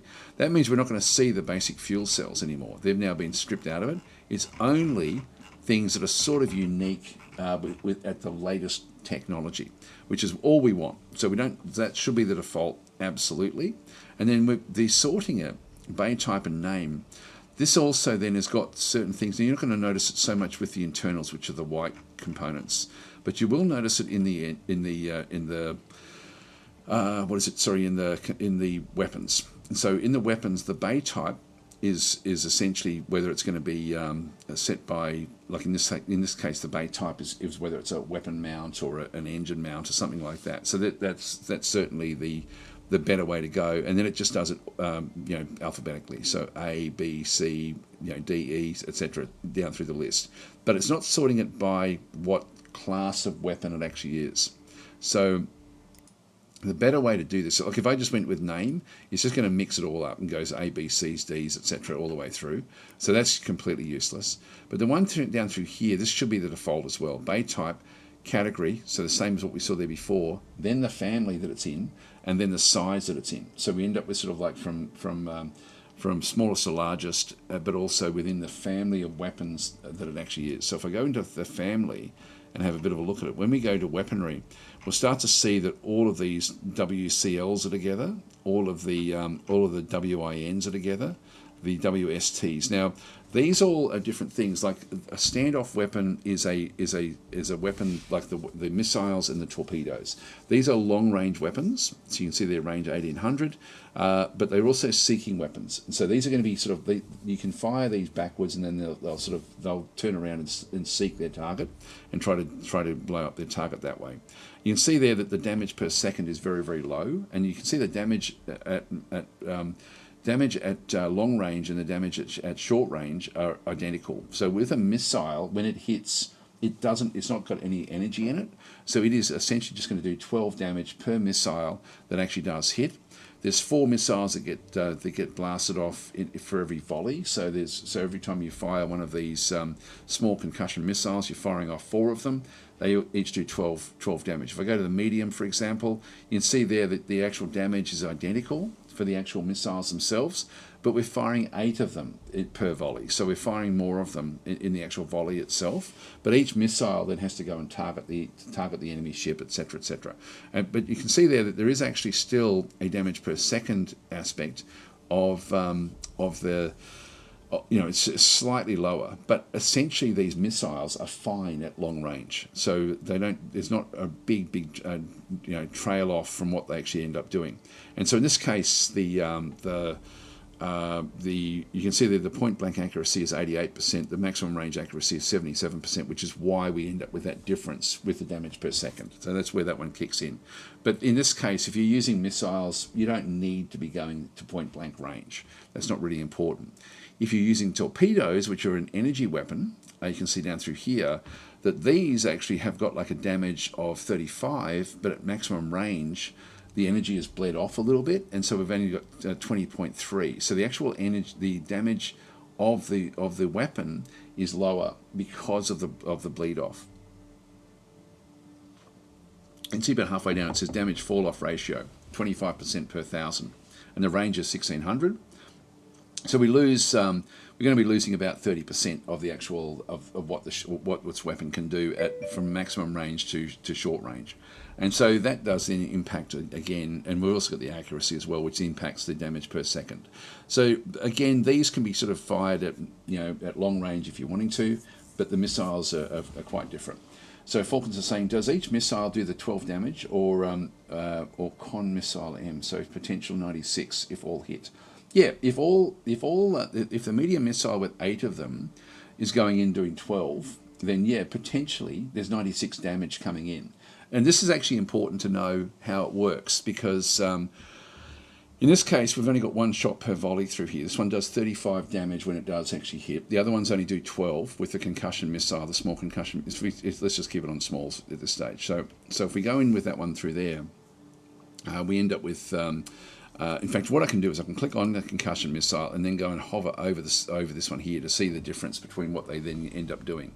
There's a whole range of different aspects of about what each weapon actually does.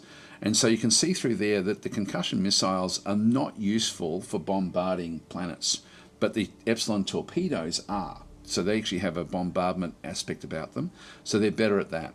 The actual overall damage, the 12 per missile that comes into attack, is one aspect, whereas the 35 is per torpedo, and we only have like 1 torpedo, like an energy torpedo, then sort of goes back in through. The missiles are longer range. They've got differences there with the shield bypass and armor bypass. The concussion missiles aren't great against armor, so they're slightly less, whereas the torpedoes are the opposite. They're not good against shields, but they are good against armor. again, as you sort of go through them, you'll start to sort of notice different bits and pieces. The interception for fighters or for seeking. Seeking means it's looking for either torpedoes or missiles. It's trying to intercept and destroy them. They're not good for this. They're not great at that one. You need your intercept weapons for those. But this is sort of where we end up with these different types of weapons. So that's just the standoff. But if we go back down to have a look at for example, and in fact, unfortunately we don't have enough to show it into here, but see how it's got a reactive rating there of 2? If it hits the armor, if one of those missiles, which is going to be doing 12 damage per missile, ends up hitting armor, there's a reactive rating of 2, which means that 2 of the damage comes off it. So instead of it doing 48 damage, if all of them hit, they're going to be doing 40 damage because each missile will only do 2 damage to the actual armor itself. And so different armor will also then have different reactive ratings. So there's a lot of nuance with what you end up doing in the game. I won't spend too much time with that, but that's it's good to know what they are. Also, the deflection shield generator, which would be good against the torpedoes, because again the torpedoes are weak against. You can see there the shield bypass of -40%. If I have a look at the deflection shield generator, it's got a shield penetration chance of 20%. So even though the torpedo is bad against shields, the shield will fail 1 in 5 times, this particular shield. Eventually, when we get better tech, they'll fail a lot less. And some of the other factions have actually got shields that hardly fail at all. But in this case, we can expect 1 in 5 shots to break through and go straight through to the armor. And so in this case, the torpedoes can be very, very devastating in the early part of the game because of that. So anyway, that's another aspect about it as well. And some of these will also then have their own reactive rating as well, which will then sort of take energy out of what they're doing. So shield hardening components are really good versus missiles. Just be off. There we are. So sorry I'm missing so many of the comments here, guys. Where did we get to? I'm so far back up the list. I'll just try to skim through. I'll just go back in to see if there's anything where there's a specific question. I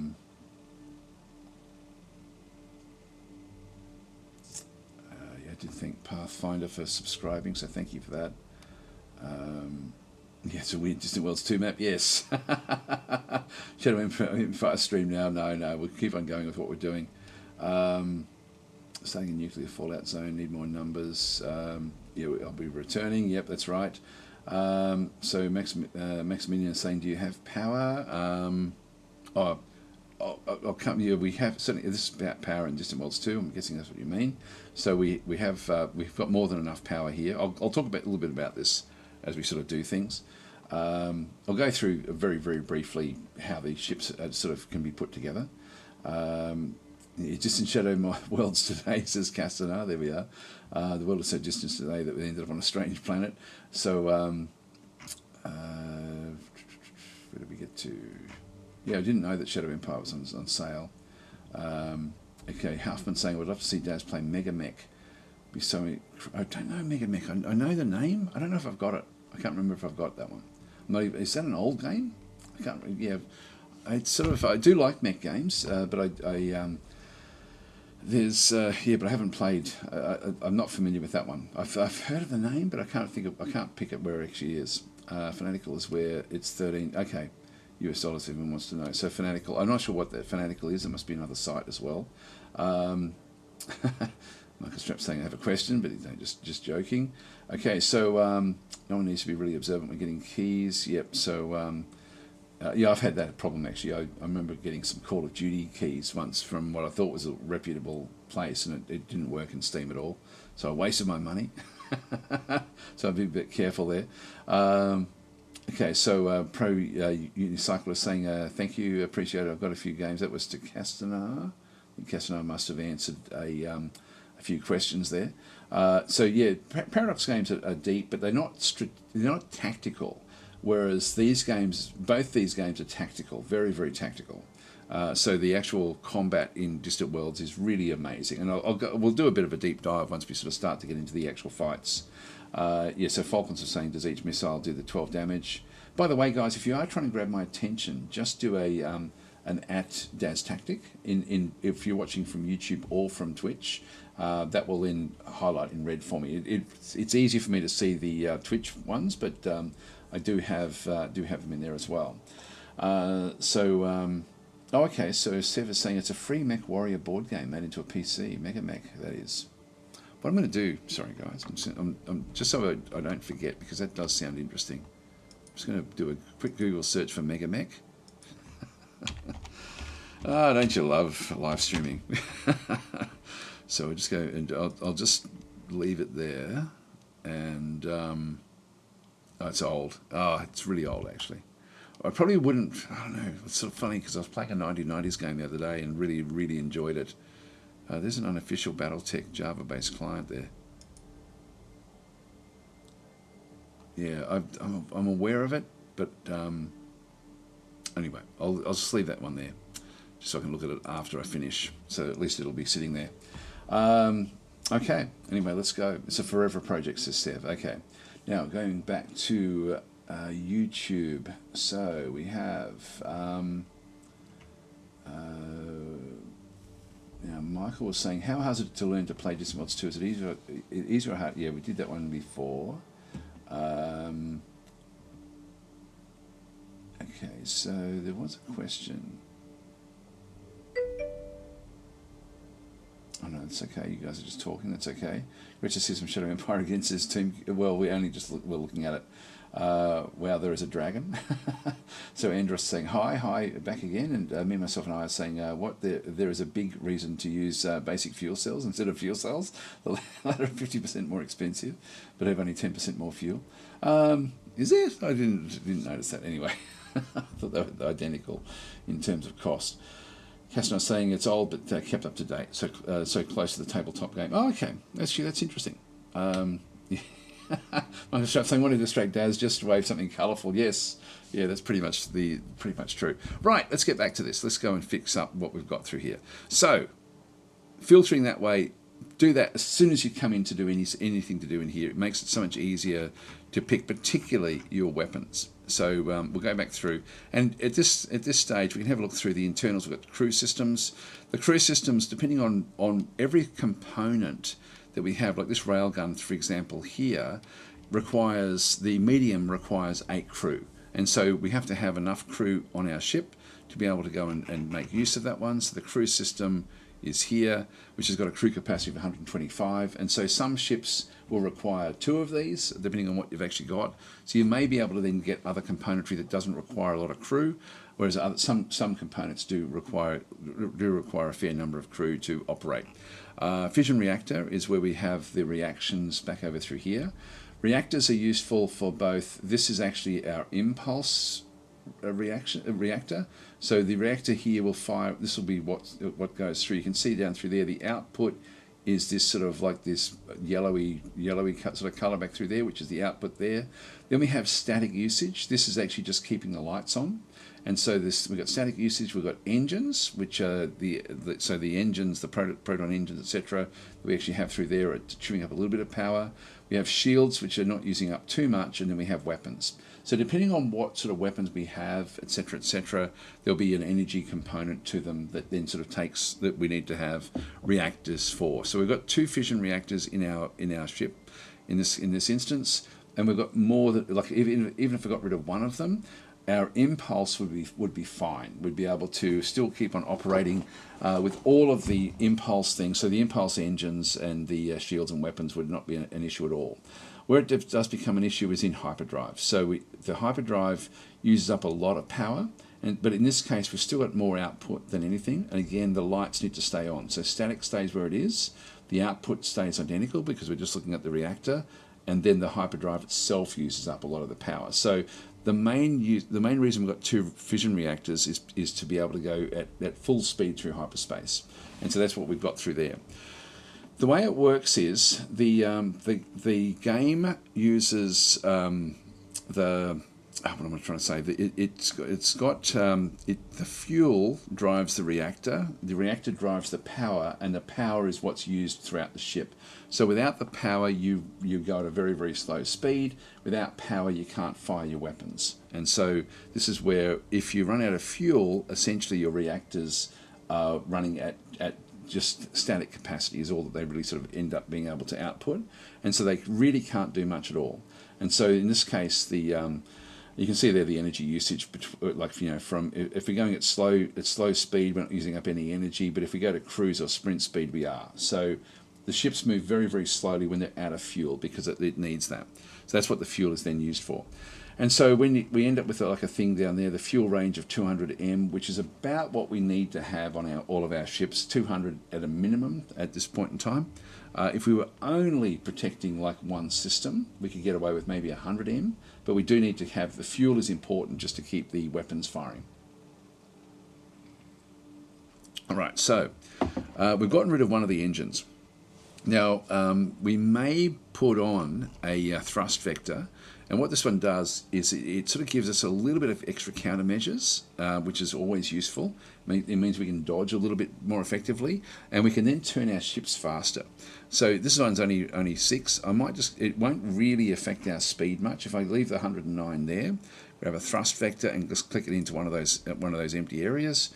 You can see there it went up very, very slightly there, but our turning capacity has gone up a little bit. So turning rate of 14 degrees per second.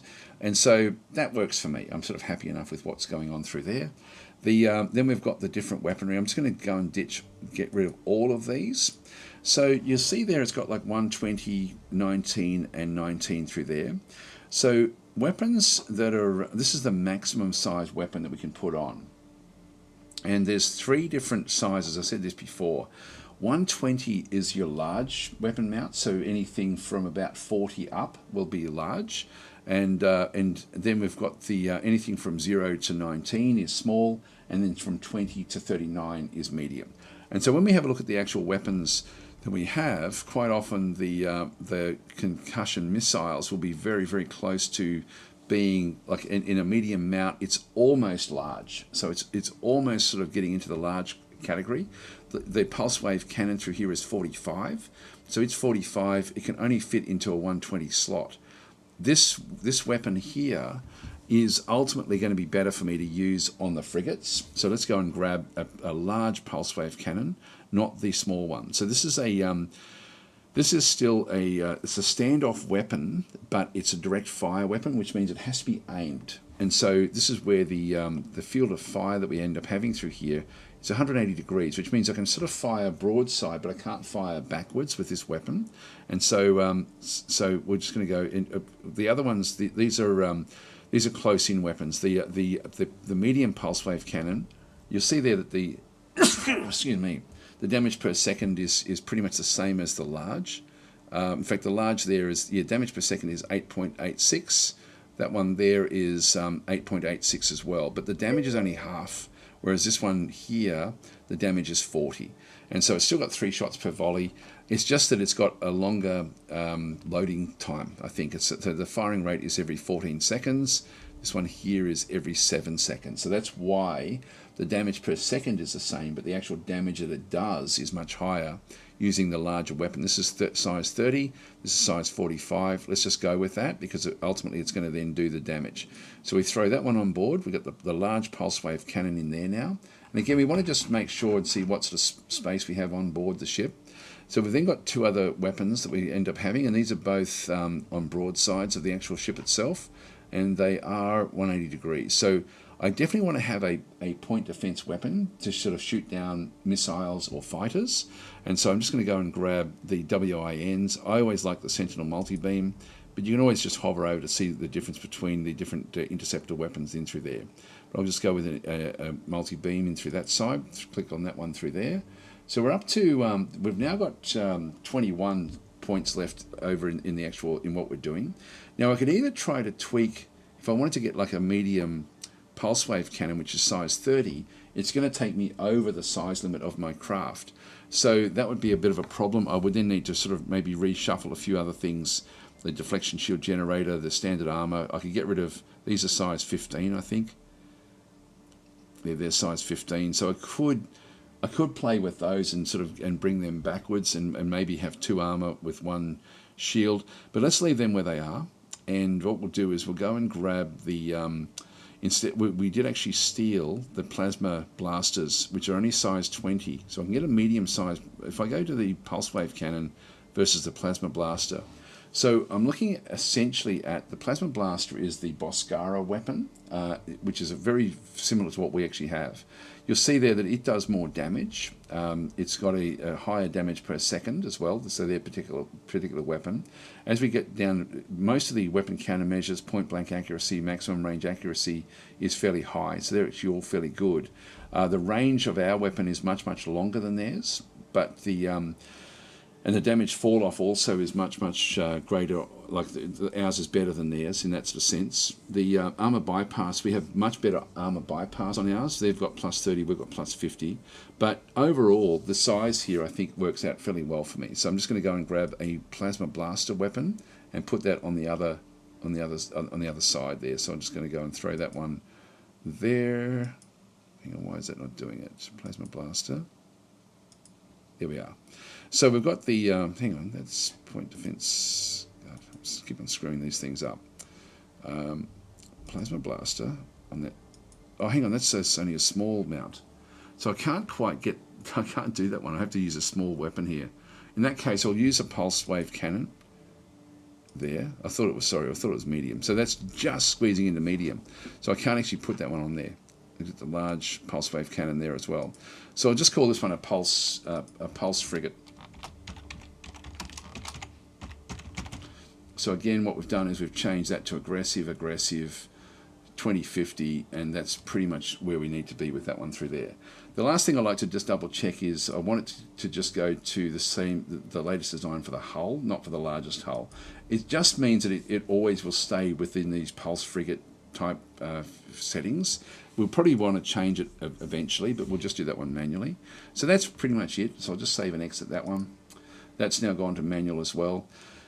Let's just go to our actual heavy escort, and we'll upgrade this and do the same sort of deal. Again, this one's travelling at around about the same speed as what we've got through there. We've got we've got a fair bit of size in through this other side. Get rid of that one through there. We do have a medium pulse cannon there, which actually sort of would suitable for us. So that one works out fairly well. I've got 2 of them actually, which I could make use of here. So I could just use the Sentinel multi-beam. I do like to have this one just for the small craft, like for sort of helping to protect what we've got. This one has also got 2 deflection shield generators. I'm going to ditch one of those and put in armor. I don't know why that's the default for these ships, but it should be split like this.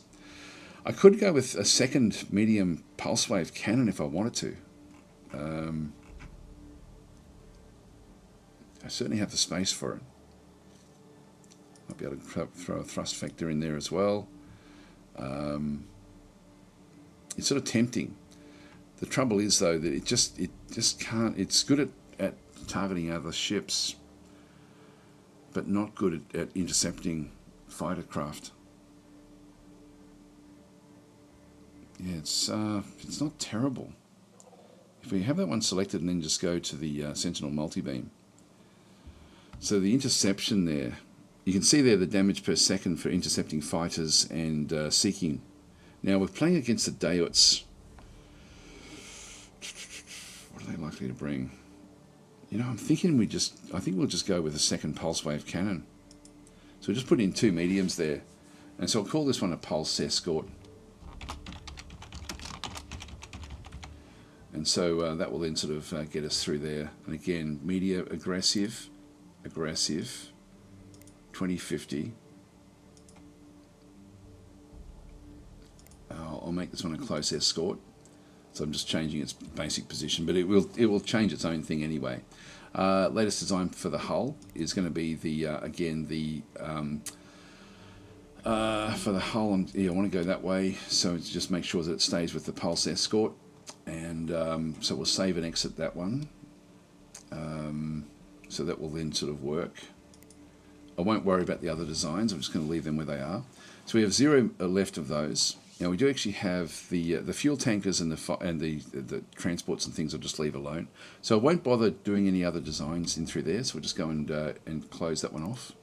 So in this case, what we now want to do is our fleets. So now that we've got our ships, we know that we just want to have the heavy escorts and the frigates as what we have within the fleet itself. So let's just go across. Just saying, hey Dad, got some good news for you all on Humble Bundle's site. Yeah, we actually just showed that one. Yeah, €12 or $12 US. You can then grab Distant Worlds 2 and Diplomacy's on an option, plus a few more. They all rate pretty highly, those games, even though I don't know many of the other games. But yeah, we just had a look at that one just before. But thanks for that. Thanks for the info. So Amic is just pointing out, yeah, I was trying to put a size 20 on a size 19 slot. But those getting those pulse cannons from the Boscara, stealing them from the Boscara, could be useful in the future.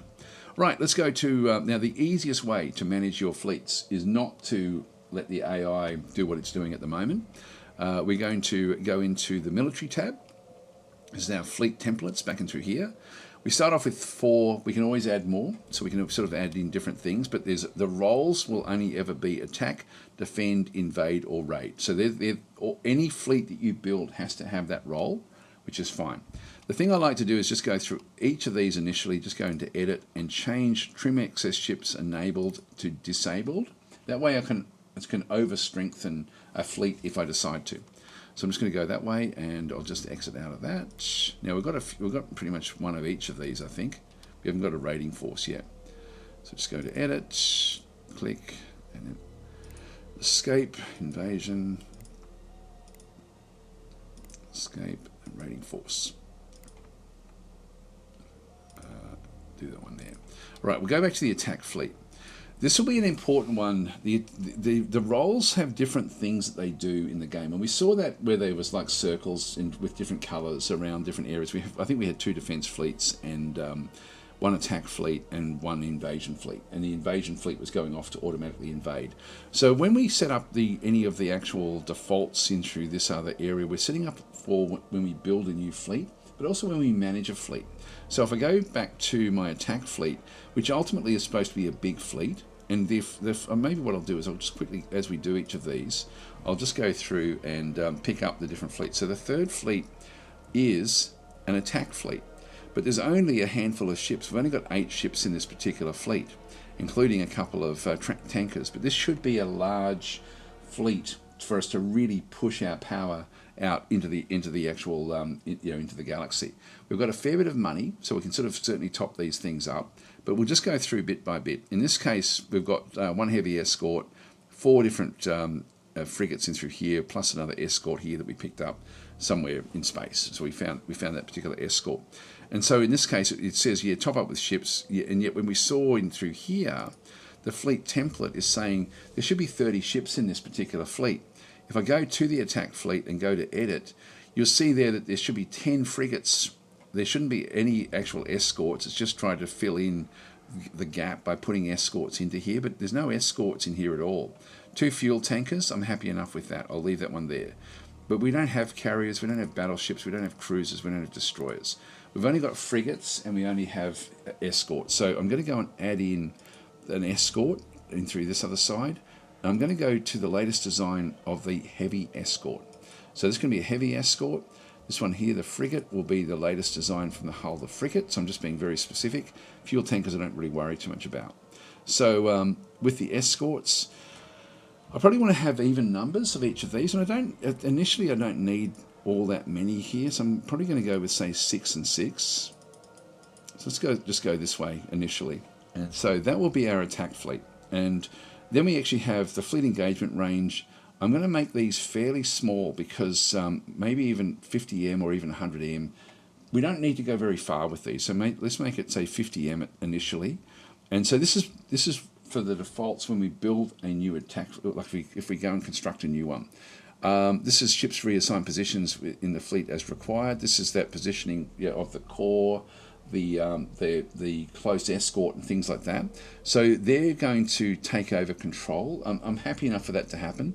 I can go and change it to ships retain current position within the fleet, in which case we'll then use the settings that I gave it, which I don't really need to do that one. And these will only the fleet retreat strategy is if the enemy strength is 50% greater, like 150% of what they are, they will then not engage. I'm happy with that as well. So we'll just go and close that one off. So that is my attack fleet. If we then go to the defense fleet, so you can see we're down to 14 ships there. We just go to edit. Again, I don't have cruisers, don't have destroyers. I've got 3 frigates. I might make that 4, and I'll then go and add another item in here. This will be the escort. Again, I'm just going to go to the actual frigate role and the heavy escort role, and I'm going to make 4 of these as well. So that will be my defense fleets. So 4 and 4. Fleet engagement range, and I'm going to change this to 50M as well. And I can override all of this when we get into the actual game itself. That's fine for the defense fleets. So we'll just go and exit out of that. In through there. The invasion fleets, if we go and edit this one, you can see there we've got 8 troop transports, and I think I just want to see what we've got, because I don't want to get rid of any. But if I go to the second fleet, oops, hang on, that's wrong. I did F2. Let's go back to there. So the invasion fleet, I'm pretty sure it's the 3rd. That's the attack. Second. Yeah, second is the invasion fleet. And so this is way overpowered. And so we've got the small troop transports. We've got 5 of them in there. So I'll limit it to 5. And then I'll just give it a few other little ships in through here as well. So if we just go across into fleet templates, invasion fleet, edit. So I'll change we don't have any destroyers. So I'm just going to go to 5. And so it's trying to fill up the fleets a little bit with these escorts just to make up the shortfall, because it couldn't get what was required there with the frigates. And so I don't want any frigates. I'm just going to ditch that one. And I'll just give it a handful of escorts, because I don't really need a lot to protect this. So just go and add in the escorts, make that the heavy escort. I'll just leave that one. I'm not going to be managing the overall approach of that one. Let's just leave 3 escorts in there for what we actually have through this other side. Now, if I click on Trim Excess Ships Enabled, it will then ditch all of the ships that aren't there. So I could actually enable that one and then tell it to get rid of the excess ships. Which I might just do that for this one here, because I don't think I'll be overpowering this one here in this instance. And so fleet engagement range, it's got by default 5,000 range. I'll just go, in this case, nearby. I'll keep it very, very close. Ships reassigned position, yeah, that's fine as well. Retreat is fine. I'll just go and close that one off. And then finally the raiding force. And so in this case, I'll make this one even smaller with what we have. So maybe 3 and 3. So we'll just go into edit. We don't have destroyers yet. So 3 through there, add an item, escort. That will be heavy escorts. That will be frigates. And then this will be 3. So we end up with 3-3 for the raiding force, 4-4 for the defense forces, and then 8 and something else, I think, for the attack forces. So that's sort of what we want to have. Again, the raiding force, I'm going to go with, say, 100M, just so I can sort of range out a little bit further, and that will then do. So that's what we end up having now. So we've set up the type of ships that we want in each fleet. And so as I bring new classes of ships in, like once I start to sort of research those, I'll then be able to sort of just tweak these things. And it's so much easier to control what you're doing with these in through here. So in this case, we're not going to have any more frigates. If I go and top up with the fleet with ships, I've already got more than enough. So if I go and click on that one, see how it's now gotten rid of all those other ships?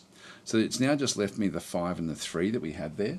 I'll now just go back and allow myself to then have more ships in that particular fleet. So if I just go back into that area, invasion, edit, and go trim excess ships now disabled, it won't do that in future. But now I've just got exactly what I wanted there. So we now actually have like a lot of, we've got like a much more streamlined fleet for this particular fleet. We've got 2 defense forces and one attack fleet in through there as well. So if we have a look at the defense force, so this one here wants to have more. Now we've got with the frigates that we end up having through here, the defense force is going to be 4 and 4, I think. what I should look at here is actual ships, and I'll filter it by ships not in a fleet. So we've got these are frigates, escorts. We've got I will actually get rid of that one. I'll just manually control what's happening in through here. If I press the back arrow, that then brings up this one back in here again. So I've got the 4 frigates, and I want to then just add in 4 escorts. So I can just go in. So as we start to come down, that's the first of the actual escorts. So if I just go and grab, and we're looking at ships not in a fleet at this point in time. So that one there, down to there. So those 4 will then be added to. This will be the 3rd fleet. Actually, no, that should have been the 1st Defence Force, I think. Let's go back to the 1st. Yeah, no, I've got more than enough in through here. 1, 2, 3, 4. I've got too many. So I'll just go and ditch these.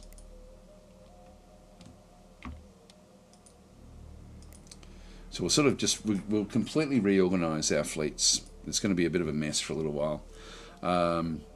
So that's the 1st. It's now got 4 and 4. And you can see there that it's now disabled to find missing ships because we've got exactly what we needed there. So 1st Defence Force is now done. The 2nd Defence Force is now done. This is the invasion fleet, which we've already fixed up. The 3rd is our attack fleet. The 4th doesn't have any other ships as well. Now if I go and top up the fleet with ships, it will then take them from the other group, but I prefer to just do it myself. So ships not in a fleet, what have I got left? I've got an escort there, and a couple of frigates.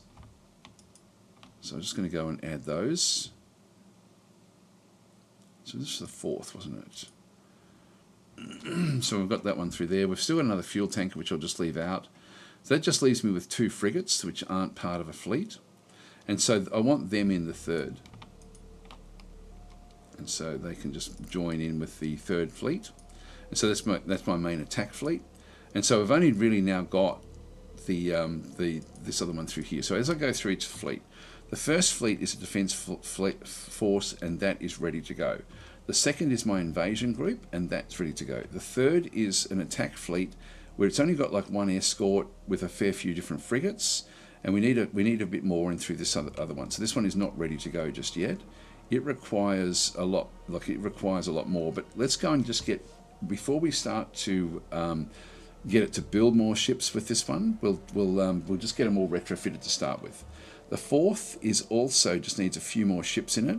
I think I will actually add those in now. So I'm just going to go and click on top up the fleet with ships, and it will then go and build 2 more escorts for that one through there. So this is the easiest way to manage the fleets. It sort of seems convoluted, but ultimately now I don't have to think much about it. Now if we go back and have a look and see where the fleets are actually positioned. So we've got this one, the 4th Defence Fleet is, the home base is the Plodus mining station, which is where? That is back here. So this is actually its home base. We don't need it back in here, I don't think. There's nothing much that we, there's no real reason for it to be there. So I'm going to change its home base to the research station that we saw back over through here at the Pimbay system. If I can find it. Actually, where is that research location? Pimbay is there. So if I just use the back space, so this is actually a research station. If I just go backwards, it will then go through the ships that I've selected. So now, just with them selected, I'm going to right click on this one and just go to set the home base. And if it's then set for defaults, like through here with defend, it will just do different things. And one of those things will be to go and retrofit. So I will allow it to just do its own thing. So I won't tell it to go and retrofit. So that's now just going to go across to that location. I accidentally right clicked, which means that it's going to move there. I might just stop it and queue any cleared missions. It's still set to defend, which means that it's now going to defend in here. See how that's a fairly big range. So if I go into the tactics, it's 100M. I'm going to change it down to 50M, just so I can protect this little cluster in through this other side. And so that will be its role, just to look after areas in through there. Hopefully we won't have to deal with anything too big in that region. All right, so that's done. The next thing we've got is that's the fourth. We'll go back to the first. Now the first is moving to Gudu 2. Its home base is the Rasagi 1 spaceport. I won't. It's trying to go out to here, and I don't think there's a reason for that. So I'm just going to go and tell it to stop and clear any queued missions.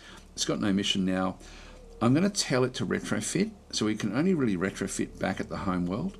So let's get this one set up. Just now going to go back and defend targets within 100. Now I'm going to change that also to 50. That way it's only going to really be looking after these areas in through here, which is fine. So that's the first. The second is invading. This one is set to invade at 33%. Let's just change that to say 50 at this stage. So I won't sort of go too much further. I think I will allow this invasion to take place if we can do it. So we'll allow that one to go forward. So then the fourth. Yeah, so we've got the third is our big one, ultimately. And this one is also set, its home base is the Rasagi 5 mining station. I want that to be the home world. So I'm just going to go and change the home world to, that's not even a very important planet, that one. So this is our home world here. Oh, hang on. Third fleet, that should be able to be, it's Rasagi 1, so the home base.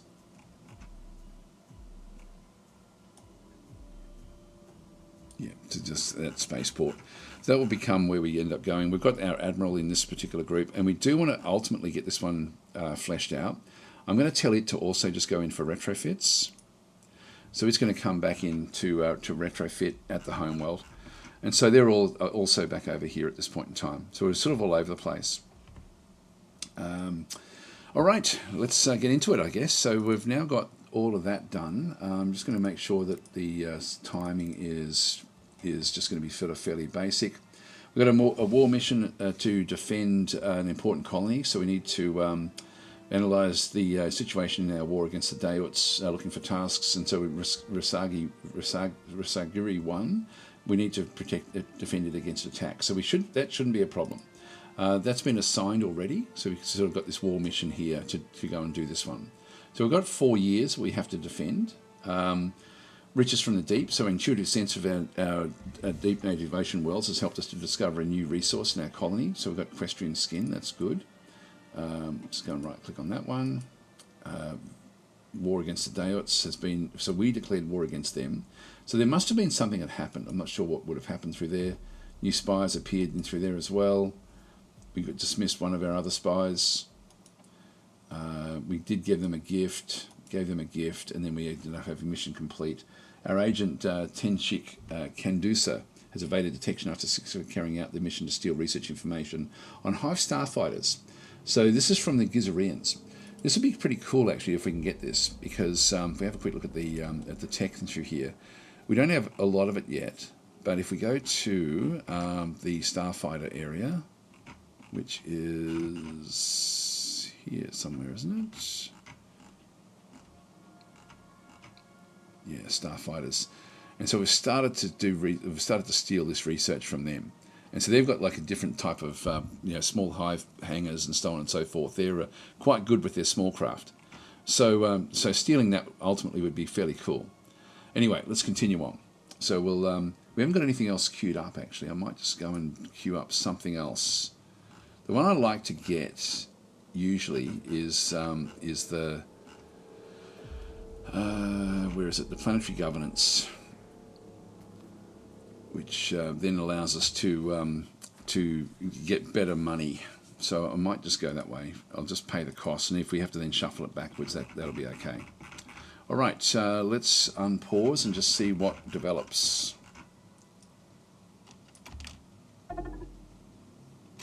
Now this is the harder. There we're going to be losing things in through here. We should actually start to analyze what the enemy has got. So it's going to be the this mining station here. So we've got a mining station at this location, and so the Deorts are coming in with some of their ships. So what have they got? They've got this is part of their first defence force, which is a frigate.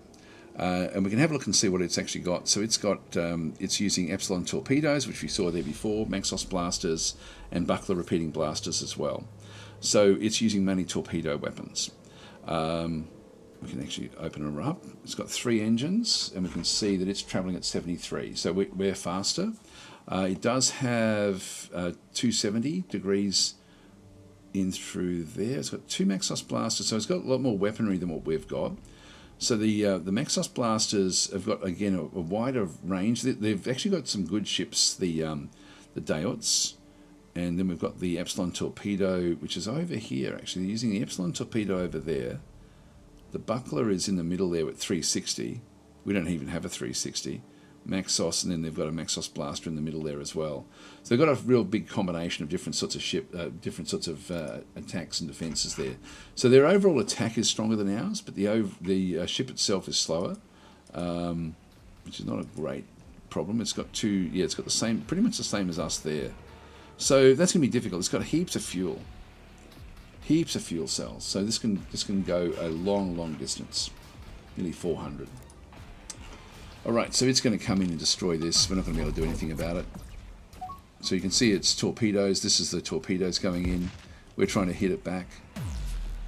So we're now losing shielding. The torpedoes are weak against shields. We'll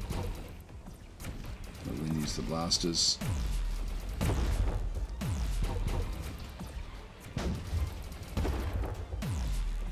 And really we can't do anything about this one. So we've got now assigned mission. So build, now I'm just going to allow the builders to do their own thing. So I'm just going to go back into, there's going to be certain things that will be a bit annoying. So we'll just turn them on to automation. So building bases is something that I want them to just do automatically. So I don't want to be thinking about that. So yep, do that, do whatever you want. Incoming enemy fleet detected. So yeah, this one's coming in towards the gallant culprit. So we can just dismiss that one, and we then have under attack. So we'll just watch this particular attack go through. Now, if we want to see what their defence force is made of, we can zoom out and actually then have a look to see. I'll just press tab and sort of move into different areas. If I go to the first defence force in there, it's only got 2 ships in it. So it's actually that fleet is only a 2-ship fleet, which means that, like, you know, our fleet, like, I need to make sure that my fleets can overpower their fleets overall. So yeah, incoming fleet detected. Yeah, we've got that one through there. We'll just dismiss that one for now. Now here comes our invasion force. If there's many troops on the ground, I think I'll actually avoid this. Here comes the others. Now it's going to start to move back. So we've got nothing at our home world. So we're sort of scrambling now, just trying to get ready for war. Yeah, so the Bios saying the escorts for both Atuuk and Wekkarus seem to pack much more punch than the frigates. They're good. They're actually good ships. The frigates, certainly for the Atuuks, you're right. The Wekkarus, the frigates are still slightly better. But overall, the actual weaponry that we have is very, very good. And so we want to sort of play semi-defensively.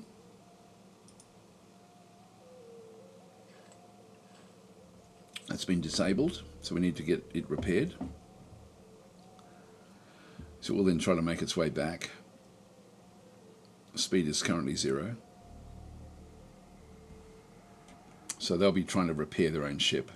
The ship has taken damage. I can actually go and have a look to see what's happened there. No, I can't really sort of tell. Crew is under capacity from damage that was sustained.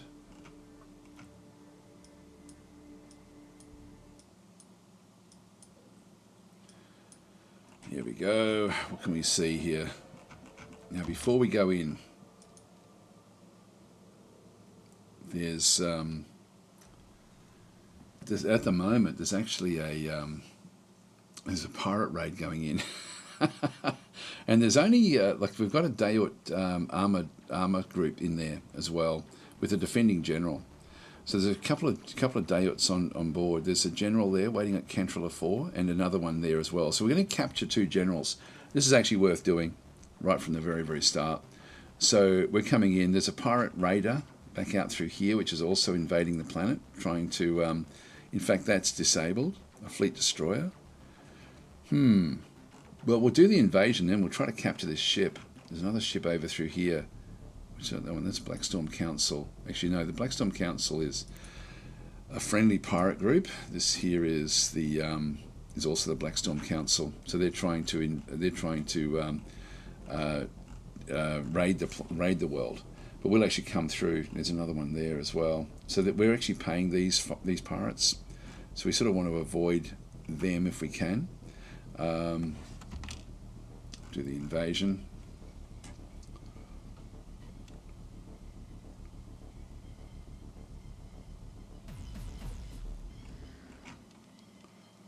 Now we can see through there, this is the troop transport. These are slower than our escorts. So the escorts are moving into the front. It's not, oh, that's a frigate. Hang on, what's that frigate doing there? Oh, it's just part of the invasion. I'm going to go and stop and clear any queued missions. And so it's this should be part of. Where is that one from? Let's have a quick look and see.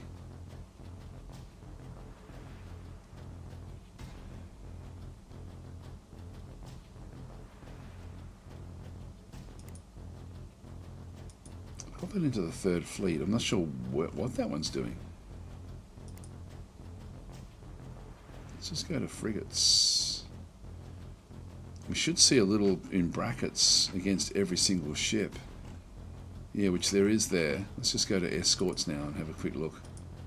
Just see if there's any that don't actually have the little bracket of them being in a fleet. I do like to have them all in fleets. The game itself doesn't. It likes to sort of keep a few out. I'll just make doubly sure I did set my policies. In fact, I can just go straight down to fleets. Yeah, it's all manual, so I'm doing everything with manual. There's the military ships not assigned to a fleet. Only 5% is what it likes to have. But I like to have 0. So this is a heavy escort. This here is a troop transport. Nothing on board that one. Nothing on board that one. We do actually have a fair few on this one here. So it's now going to slow down, and it's now our forces are now landing on Cantrell 4. We'll just dismiss this one. So Cantrell 4 now has the first of our forces has now landed. Actually, is it? Let's have a look and see. Here we go. Here we go. So we're now coming back in.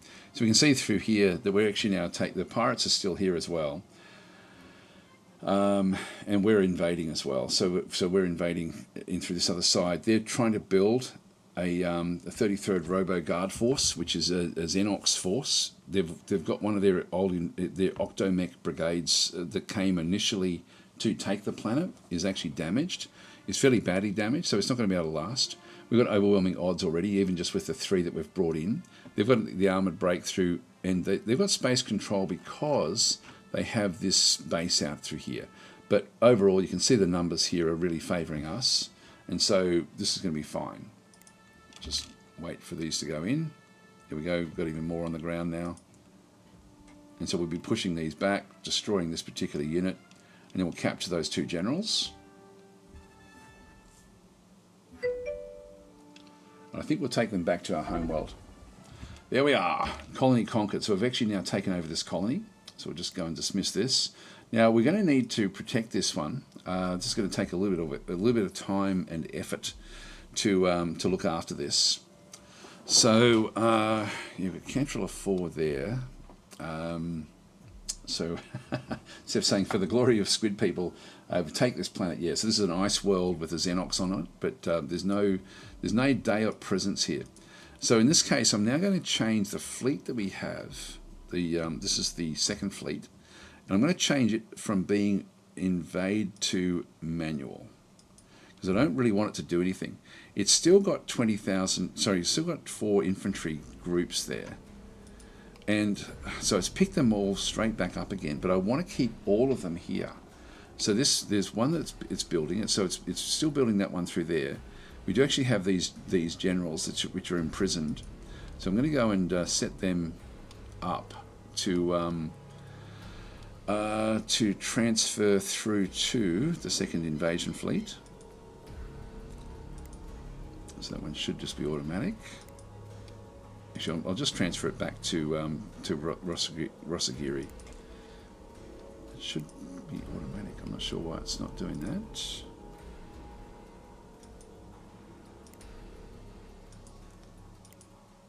It's not wanting to do it. If I go and pick this one up,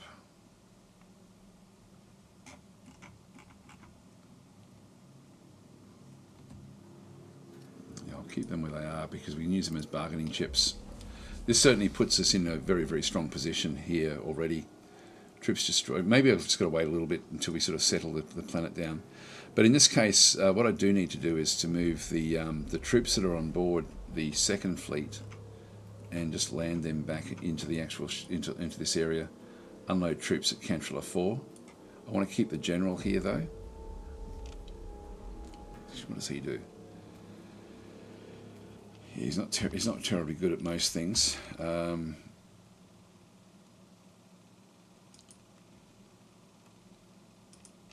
And so, yeah, you can see we've got the different forces in through here. What I need to do is make sure that we keep a garrison here that's going to be strong. And so at the moment, we don't actually have a strong garrison. Like we've only got 3 essentially that have been set for garrison.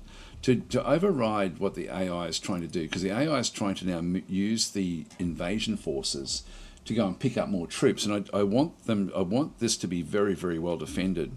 And so I'm going to go to the colony automation. I'm going to change the automation for troop recruitment and garrison to manual. I can then go through each of these and just garrison them. So these will then just become if I don't set the automation back, it'll stay like that for a few seconds, and then they'll just say, hey, we don't need this many troops at this world. But we do need this many troops at this world. So we're just going to go back to the second, and we'll now go and send it back home. We do want to go and grab, do have the general there. I think at Cantrilla 4.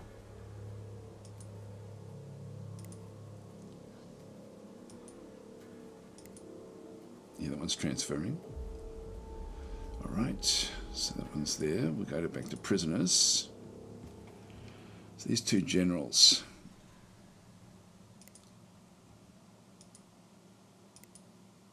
It's just imprisoned. So we can't actually change it where they are. Okay, all right. Well, just like that. In one sense, that's actually not bad because it means that they we have to then sort of be mindful of what they're going to be doing. So let's just now go and grab the second, which is now you've got the unload troops mission is now done. Let's just move back to Rosgari and go to the homeworld here. And just tell them to go and refuel. Now Rosgari has got like a a lot more garrisons back in through here, which will be fine.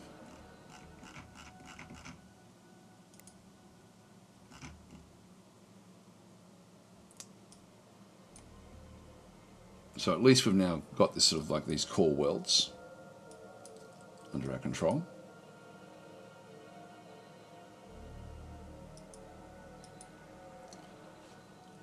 Still disabled. It will eventually come good.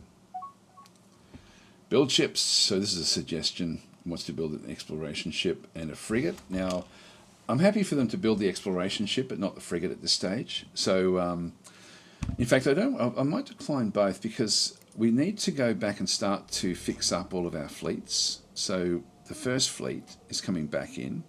It's got all the ships it wants. The third fleet still needs more ships. The fourth fleet is actually okay as well. It's really just the third fleet that's the problem.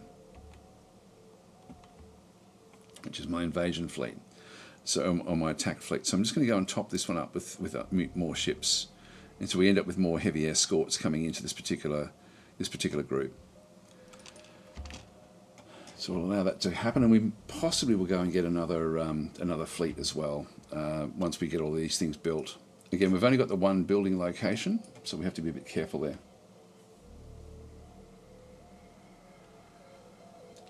So Seth was saying, wait, we've got one of the spiders there, General, and says, oh no, it's a prisoner. Send generals to the torture chamber. Yeah, I'm not sure why we can't transfer it back. I thought we could do that one, but like, I'm happy enough for that to be the case. We definitely need to get out here. So the Khazarians are out this way now. We've got smallish worlds, and I don't want these worlds. I sort of want this one, but it's only got 67 million, so it's just going to be a bit of a drain on our money. Even this one will be for a little while.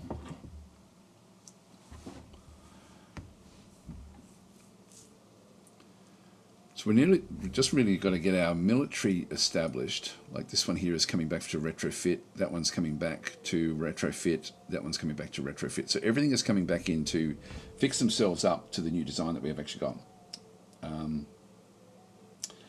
Salomon's saying, "Hey Daz, so I'm not in the closed beta, but for your eyes, I should have all my refreshed mods updated by Friday." Okay, cool. Thank you for that one. So Salomon's does a lot of the refresh graphics sort of type thing, and I don't know if Salomon's, is it still a problem to have the flag mods when you've got like new factions coming in? I turn it off as a default because it used to be that the flag mods would stop other things from operating. Defend, yeah, we do need to defend this important research station, so we'll accept that war mission. So that will become something we have to then go and do. But yeah, it's something I was wondering about that, because like it's sort of dangerous when there's a new DLC coming in well, it used to be dangerous to use that particular mod. I'll show you what I mean, guys, just to what we're talking about here. I think if I do, I'll just quickly do another save in through here. But if I go into is it load game? Does that one show it? The mods? No, it doesn't show it. It doesn't show it there. Go to the main menu. They're quite good mods. So modifications. So the mods that we're using is refresh resources, which replaces the default resources art, which is actually really, really cool. This uses color backgrounds, and so this is what we're talking about: refresh resources, refresh planets as well. So changes your planet user interface and art and landscapes, which looks really quite nice. Refresh components and facilities. So we've got that one in through there as well. But the one that I don't turn on is refresh flags. Because as additional flags for players, but it also, for whatever reason, the game has actually got the information about the actual empires in the same file. So when it's replaced, so it's got my flag only puts in assets, it no longer edits XMLs. Oh, okay, right. So so the downside is the flag mod is only really usable by players. AA empires won't pick up the new flags. Well, at least it means that it's not overriding the XML file for the actual for what they are. But I've had it turned off for so long now. It's just one of those things that I was a bit worried about. That's the other mod that I did turn off recently. Was this which one was it? The system name's 2K. I just found that it was just too Earth-like or too Earth-based. And so it wasn't very immersive, so I've switched that mod off in this particular playthrough. We'll just go and continue our game. So there we are. Okay. So Voodoo Dog saying, in short, what do we like about this new DLC? It is good actually, and I wasn't really looking forward to playing as the Atuuks. The Wekkarus are really, really quite different. They're not very friendly. Their ship designs I really like. I love what they can do with their ships. They're quite strong, ultimately. And so if we, as long as we can actually get a big enough fleet we should be able to sort of dominate here a little bit. What I wouldn't mind doing is once we get established with these fleets and get them sort of in their right positions, is to then go further afield with the fleets to start to put pressure in the regions of space. So we've got exploration ship and frigate. I think I'm going to ditch that as well from the. I don't want it to automatically do that itself, so I'm just going to go back down to ship designs, ship construction, and just do that one manually, so it just won't bother me anymore with that. Still got an independent weld there. I'm sort of surprised that hasn't been taken by the Deorts. New escort completed. So we are sort of now, the build queue here at Rosagiri should be fairly big, I think. Oh, it's not too bad actually. There's only a few. A couple of escorts, an exploration ship, just waiting construction, passenger ship. That's not bad. That's not bad. But we've still got to do all of the retrofitting. So if we have a look at the actual fleets coming in, this fleet still needs to retrofit. The first fleet is retrofitting. It's already there. So it's actually coming back in. It's retrofitting at the planet. So the planet looks like it may have a bit of a queue. Yep, then we've got the frigates just waiting construction. So they're actually, so I'll let them just all do their own thing while they sort of come back in to work on things. There's been a change recently, I forget the actual details, but there's been a change with the way that docking now works in the game. It's actually sort of much better to have like an actual docking component than what it used to be. Which is, it's just little things in the game are changing all the time. Here we go, we're back on the move again. Sort of coming back at slow speed. almost at full speed, but not quite. It's going back for repairs at Cantrilla 4.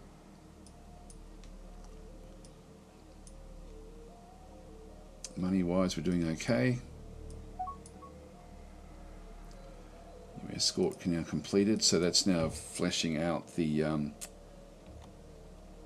third fleet, which has just got one more ship to build.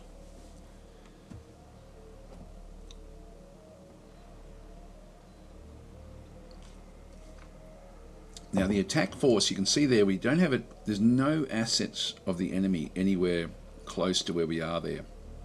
And I might just leave a defense force back in here. I really need to try to get hold of the long-range scanners at some point. So we were going to be building over at Coit, that base.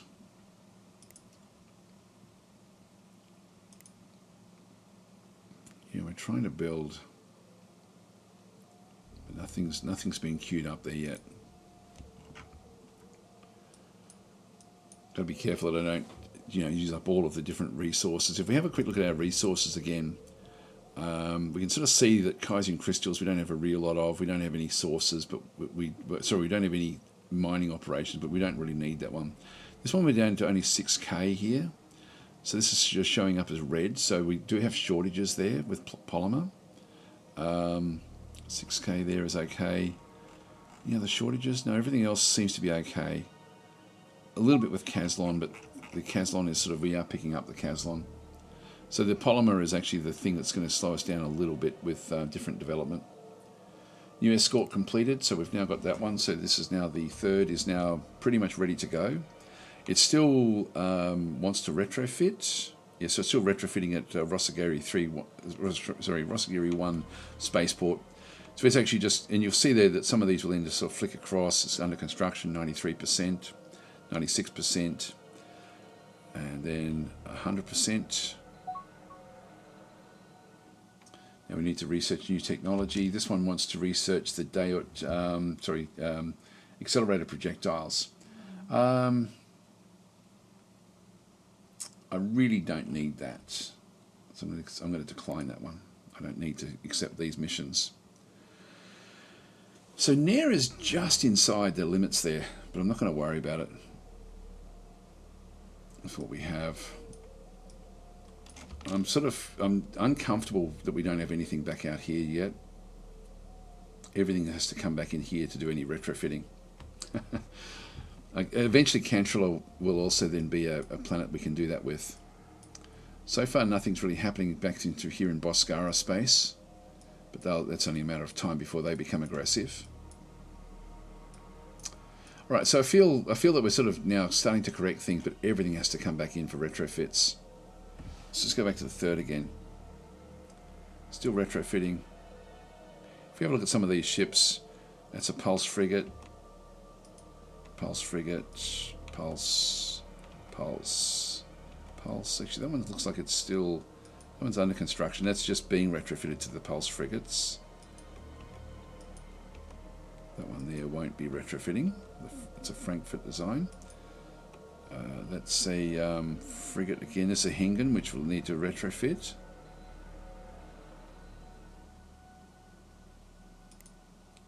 So I'll just tell it to go and retrofit as well. I mean, it's sort of in there anyway.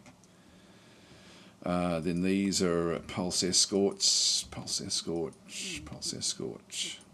Okay, we're getting close now with this major fleet. So the main fleet is going to be sort of ready. Unfortunately, we can't tell if they're going to start to come and raid these areas. The first offence is the one that is set for Rosagiri 1 spaceport. So the fourth is set for this research station back over here. So finding other resources, which is fine. And so this is also now just retrofitting. Again, we've got, that's a pulse frigate already. Pulse frigate. That's pulse frigate now. That's now been set. Pulse escort. Pulse escort. See, it's now moving off automatically. The arrows just appeared.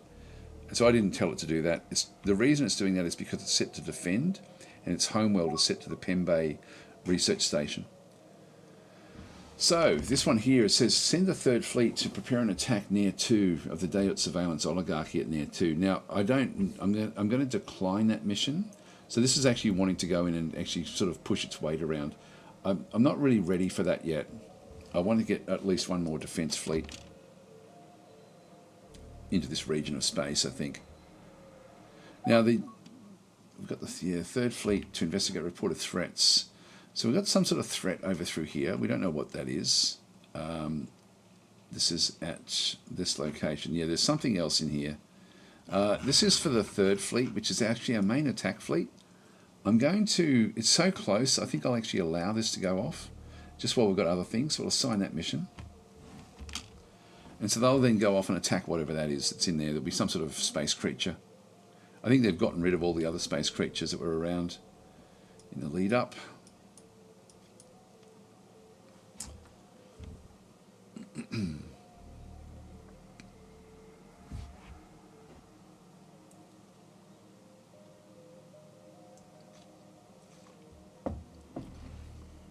So we've got lots of freighters moving to and fro.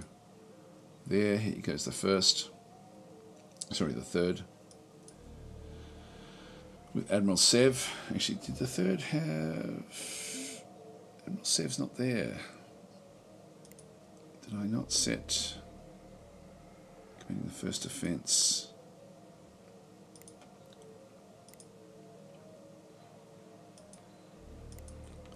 Transfer him across to the cruel death again.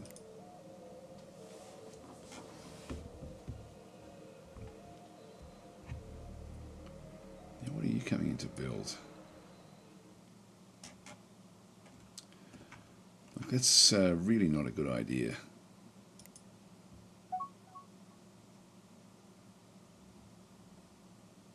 Oh, living construction resource. So that's in there, I think. No, it's way over here. Dismiss. Okay, so Yaris has got like a smallish presence from the Deorts. Yes, they've actually got a research station there. This is the sort of stuff that we would like to destroy. There is some Caslon here, not a hell of a lot. They do have a mining station there as well. So once we get established out through here in the Pembe system, we'll then sort of take it a bit further in. So we'll start to sort of then mount raids, but we're not ready yet. This one's now moving in slowly. We're at 72%, so we're going to be able to change our hyperdrive fairly soon. in 2.5 years. Can you take the TARF system? We could take any of these fairly easily, but we then have to defend it.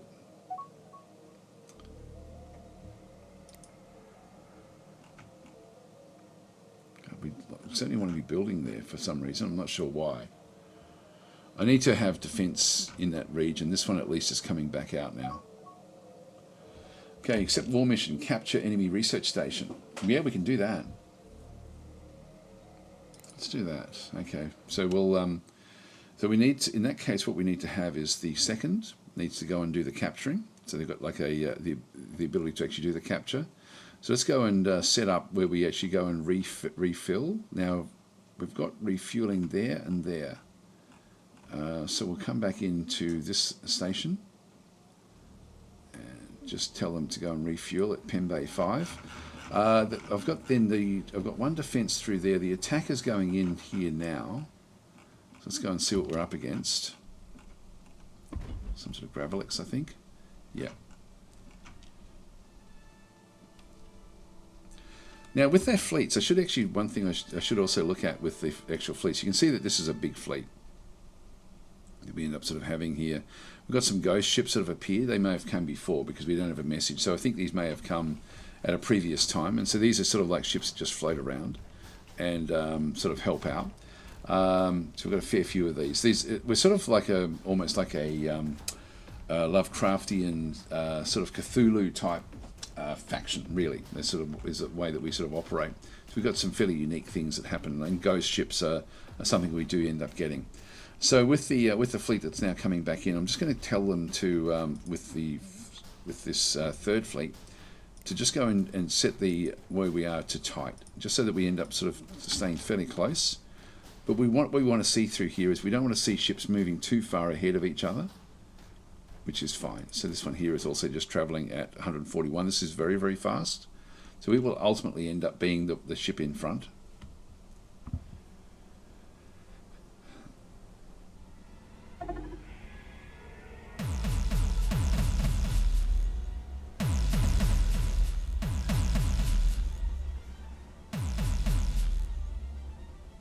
Okay, and so this is still set. If we go to the third fleet, it's still set to automatically go back to attack. So it's got no mission now. It will then just collect itself and go back and refuel back at home.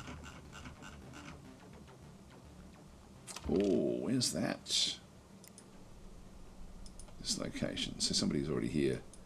So the Boscar have already got a research station there on the other side of their space. Too far away for us to really do anything with.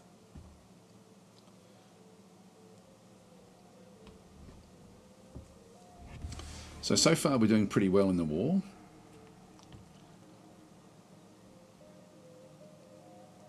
They have destroyed one of our bases, which we're going to sort of find throughout their territory. They're going to be able to sort of take different things.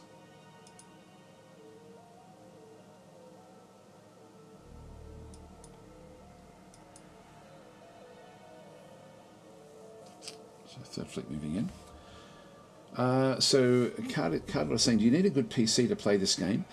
Sort of yes and no. It's sort of one of these things where my PC is fairly old. It's probably about 4 years old now, I guess. And the graphics card I have isn't fantastic. But if I just sort of show you like what the information it gives me. So if I just go back across, and some people have certainly sort of said that like the bigger games end up sort of slowing down towards the end game. I'm surprised that like there's so much that's going on in the game, but it seems to be able to handle it fairly well. And the devs they spend a lot of time trying to make it play better and better and better. But if I just go back out to the main menu and go to a new game, and you'll see it sort of like when you start to go into start a new game in through here. You'll notice that the 2,000 stars has got like a boxer in around it. So this box is in sort of saying, warning, 2,000 stars may cause performance issues in late game on your system. Recommended. So it recommends that you need 12 CPU cores and 48 gigabytes of RAM. So what I've got is I've got 10 CPU cores here with 63 gigabytes of RAM.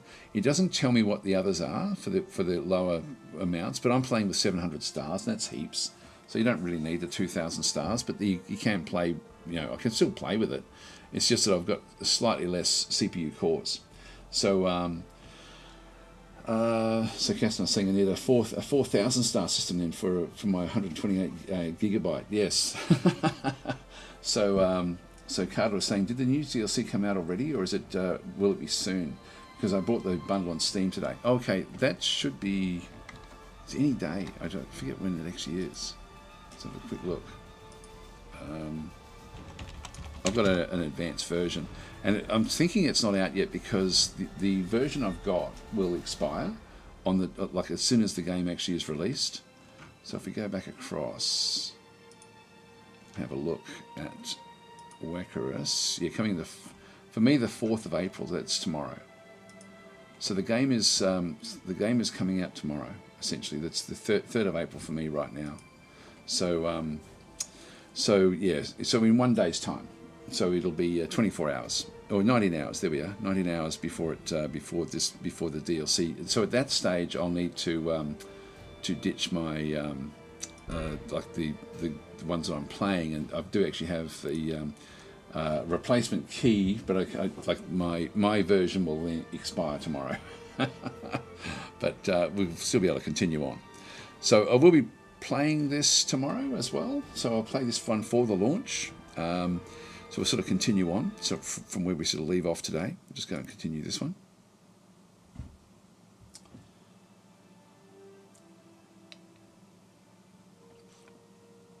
So we're just sort of sitting up now. Now we can see our war readiness is starting to kick in a bit here, which is what we'd expect. So we'll try to take that research base. That's a good research area. And one thing I'm also, like the other thing I like to try to do is starve them of resources. Actually, one thing we should look at is, do we know anything about, the special resources? If we have a look at the luxuries, there's 2 sources of Zentabia fluid. Wow, there's one there. That's what we were trying to get. In fact, we have a source of that already. This is a game changer. This is an absolute game changer. So we've actually got 2 sources there. Don't know where the other source is. When I do that, it's that one there as well. Alright, this now does change things a lot. Yeah, that really changes things. So Zentabia fluid, if I sort of hover over this one, 24% colony development, 10% colony happiness, 50% troop recovery rate, 3% plague curing. That means an awful lot of money essentially for us, and a lot of power. So controlling the Zentabia fluid is it's like controlling spice in June.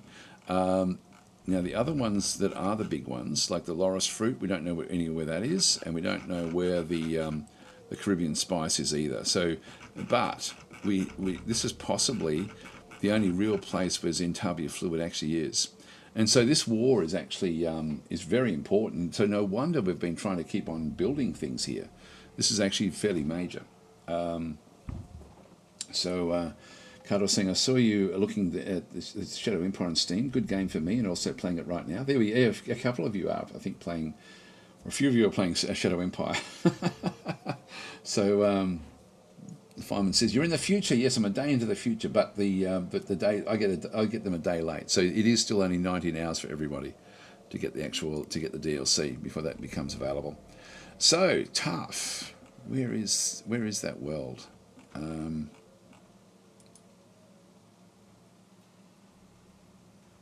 It's not it. It should be one of these worlds. That's where they've actually, the Deorts they've got Zentabia fluid there. Okay, well this has become quite an important world in that case. So that's why they've taken those worlds. All right. And back over here, is this also a Zentabia world? Yes, it is. Okay, well this has now changed things dramatically, and I'm thinking Taft needs to now become something that we take.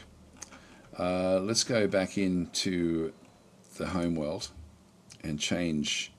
We'll change the facilities, and we're going to be building a armor barracks. We've got a couple of extra of these. If we just go back to the second, which is our invasion fleet, we've got no troops on board.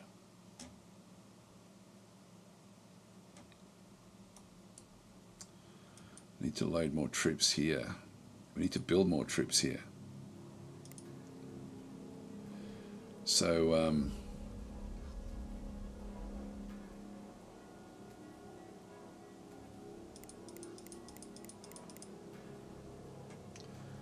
think I'm going to pick up 3 there. We do need to take this. Just ungarrison some more of these.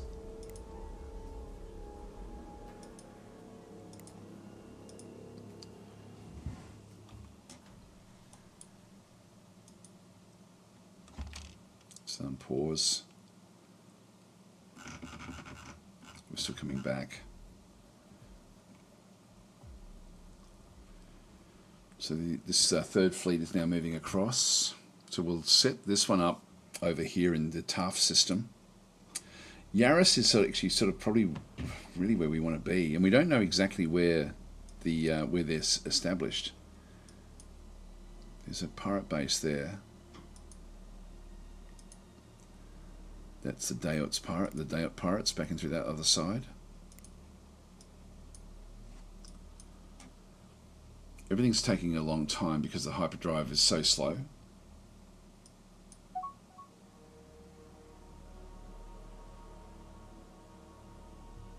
I'll accept the trade.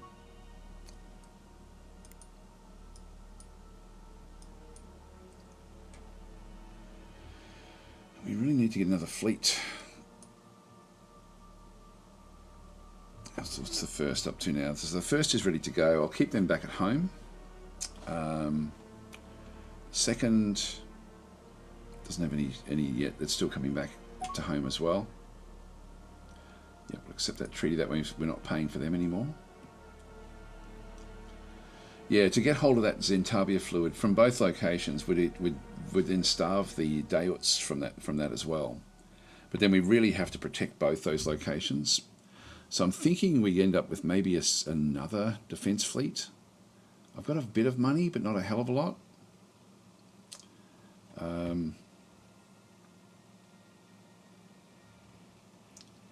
So Cyril Ferpent is then saying to Zertel, it's got psionics and titans. What was that about? Zertel saying, does Distant Worlds 2 have already the same content as Distant Worlds 1? No, it doesn't. They're building up the actual units, or sorry, not just the units, but the factions.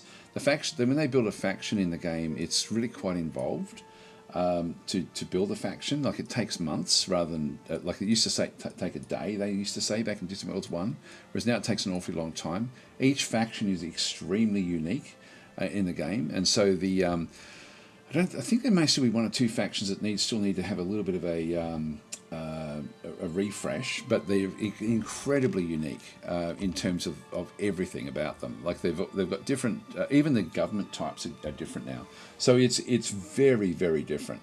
So the content, so we've got less factions at the moment, and they keep on. So the DLC that they're bringing out when they build new factions, they tend to sort of bring out like 2 at a time.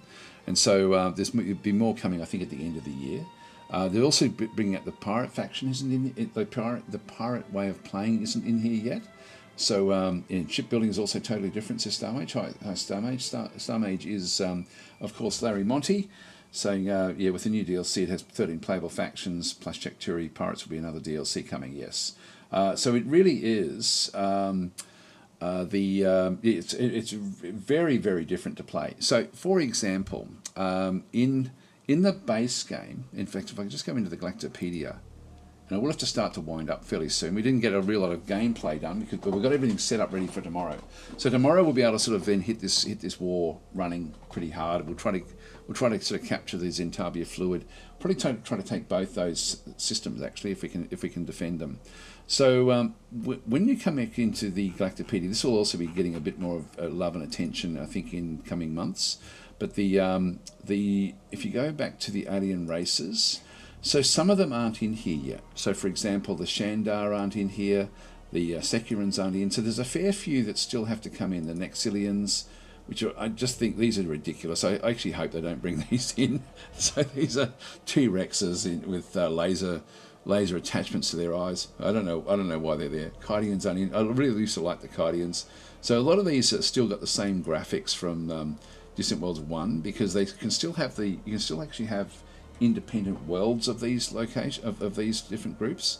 But the Ignari aren't in yet either. That'd be good. I used to like having these in the game. They were pretty cool as well, sort of like rats or moles, mole type groups. But a lot of the other ones actually are. So the Atuuks are just coming in now, and the Wekkarus we're playing as at the moment. So if we have a look at the actual groups themselves, if we have a look, for example, at, say, the Shandar, which is an easygoing reptilian race with green scaly skin, it sort of only has, like, in this case, they're not really fleshing out much of their personality. They've still got their suitabilities. There's not really a hell of a lot that's sort of where they have anything that's special. And that's sort of like what it was like in Distant Worlds 1, sort of. They had unique texts and stuff like that. But if we have a look now at, for example, the even the humans I think have been fleshed out. Yeah, so what you'll see through, actually what we'll do is we're playing as the Wekkarus. We might as well just do the Wekkarus. And so the Wekkarus now still actually have our personality, like if the AI is playing the actual, who we are, they still have a big bearing on how they actually relate to everyone else. The colonization suitability is quite different, I think, than Distant Worlds 1, the way it sort of does work, but you still end up with you end up with a lot more different classes of planets now than what was there before. Like even the deserts, it's no longer just a desert planet. There's sandy deserts, there's rocky deserts, desert savanna. The oceans can be deep ocean, then you've got continental, forest moons, or forest worlds. There's all sorts of different classes of worlds now than what there was before. Then you've got your bonuses, which used to be part of Distant Worlds 1 essentially, and then you've got all these special features where you've got, so whenever a scientist achieves a critical research success between a choice of 2 new research skills for them, the scientist must have less than 4 existing skills. So essentially there's these very unique little things. Deep Labyrinth, whenever a foreign spy is detected operating against us, 50% chance of intercepting them and then selecting whether to imprison or execute them. Riches from the deep, so periodically discover a new resource at one of our deep ocean colonies. So as we get more deep ocean colonies, that's going to be beneficial to us. And then there's all this different stuff. We saw the ghost ships before. This is the Ancestor Among Us. Ghost troops can then sort of join us with attacks. There's all sorts of stuff that then comes through with all of these different, like ghost admirals, ghost generals, ancient spies, ancient ambassadors. So there's a whole range of different sorts of Cthulhu-like stuff that was never in Distant Worlds 1. So these are much, much more fleshed out. The Wekkarus are also looking for specific artifacts. Artifacts are new in the game as well, and that's actually really quite cool. The game is becoming really, really finessed in the way that it sort of each faction actually does play. And then, of course, you've got the random aspect of the whole game itself. And so this one that we're playing here, I let the game run on automatically for 10 years in this case, before starting to kick in. So we've only just taken over this, like in this session, to sort of try to correct, where everything actually was in the game.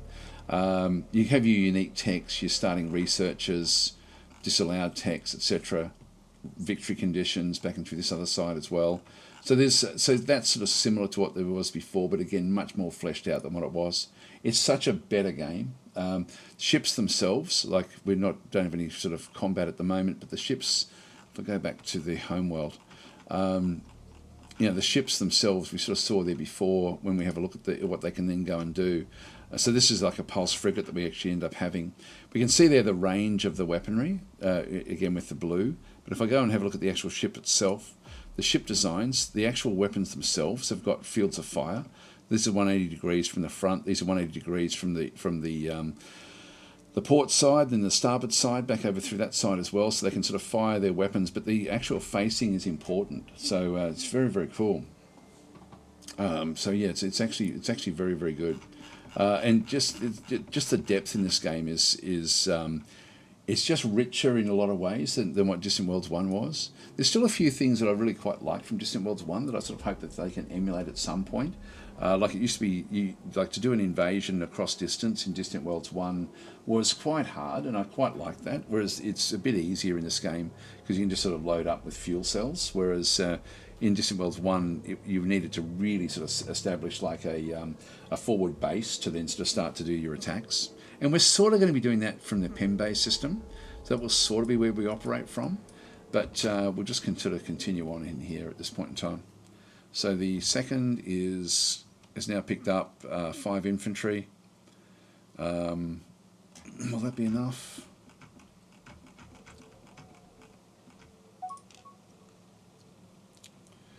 I'm just going to go and deselect a few more of these. And we'll just go back to the second and just tell it to go and load troops again.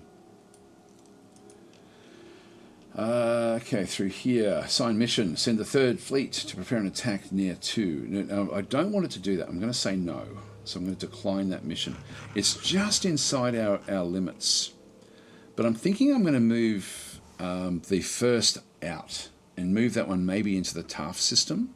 So we're going to possibly sort of do a full raid. If we have a look at if we go and grab the 3rd fleet, sorry, you can see there the problem we have at the moment is that this is right at the limits of our refueling range.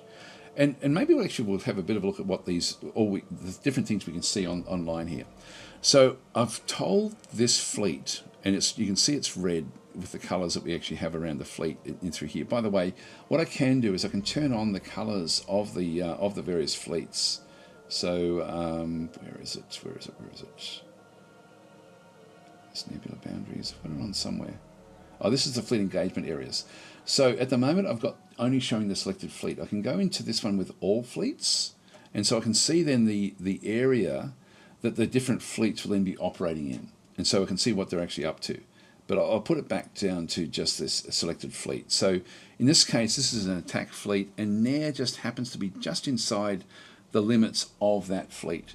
And so I can change the engagement range. It's 50% of fuel at this stage, and you can see there that is, if I just go back into there again with the 3rd, the yellow dotted line there is our fuel range that we actually end up having with the current selection. Now, some of these ships don't actually have fuel on them yet properly, so they're sort of waiting to get more fuel. So that's the absolute limit of our fuel. If I send them out to TAF right now, the fuel they're going to have hardly any fuel to operate like remotely in that location. So we need to sort of prepare a little bit for that one. The other orange line is the jump range. So if I ended up, let's just say, for example, we go to the 4th Defence Fleet in through here, you can see that the jump range is actually outside of its fuel range. It's trying to, it's moving to the actual research station at the moment. It will then go and start to refuel so that will be something that we'll then go and do. I might even tell the ships to just go and build another refueler or two. I'll just go and get a fuel tanker. Just go and grab a couple of them and just purchase them, so they'll be built. So we'll just go and build a couple more fuel tankers. But that will then, so at the moment, the 4th has got that's its range, so it can get to TAF fairly easily, but it can't really go much beyond that. So once it's there, it'll be able to operate there. But I think I'm going to send my big attack fleet in there initially. We also have this objective of getting the research centre there as well, which I wouldn't mind doing fairly early, but I'm thinking I might go for TAF to start with, and then maybe this one as well, just because they're mining Zentavia fluid, so we might as well go and grab it while we're here. In fact, do they actually... I don't think that they like that particular type of weld. If we go and have a look at the Deorts... Yeah, they like desert savanna, rocky deserts, and sandy deserts. They don't like these lava worlds. So they will have established outposts, which are fairly easy to attack, but it does allow them to have the presence in that particular location. Yeah, so it'll be outposts is what they actually have there. Outposts is new to Distant Worlds 2. And so you've got, when you actually go into your into your areas, an outpost is sort of like a colony that never grows, and so it's sort of like this, like a mining operation, or it just gives you a presence, and it does extend your boundaries out a little bit. So I'm thinking we'll take Taft to start with, but if we go back to the so the second we'll get just with a few more troops. The Third Fleet, I'm thinking of taking that into the Pembe system and then moving it across. So let's go across into here. Now this one does have, I'm just going to go and tell it to go and refuel at Pembe 5. And so it's still going to be on auto attack. I'm going to make this one manual now. And so it will just go off and refuel at that location. At least it'll then be close to the front. We haven't seen any actual fleets of the enemy yet. Now they may still be engaged pretty heavily with the others. So we're seeing a few different bits and pieces in through there. They only destroyed one base. So we've got a navigator coming back in, one of our explorer ships.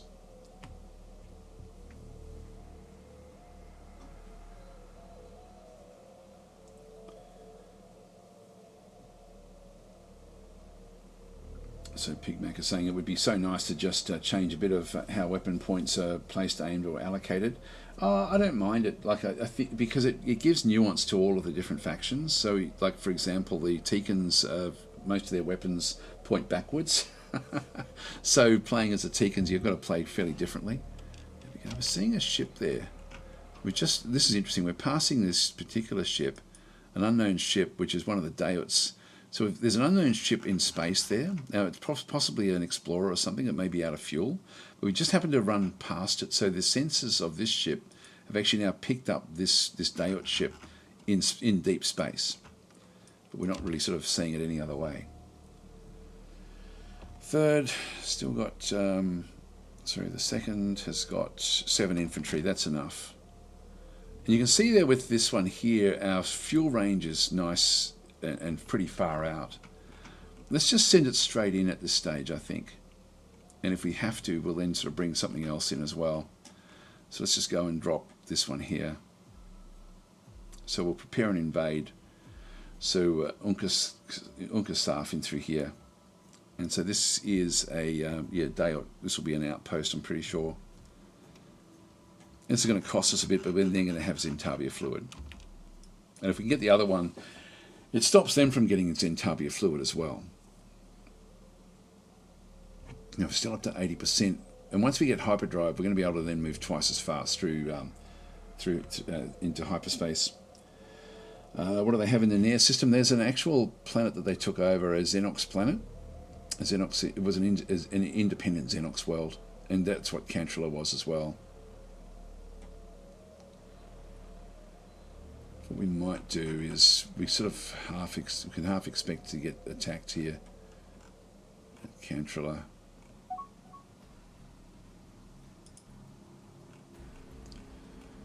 Might just start to build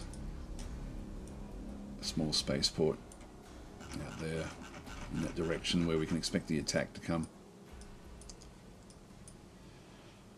Okay. So the first is now moving across. We'll then move the first into the Taft system and sort of then take over most of what's in there.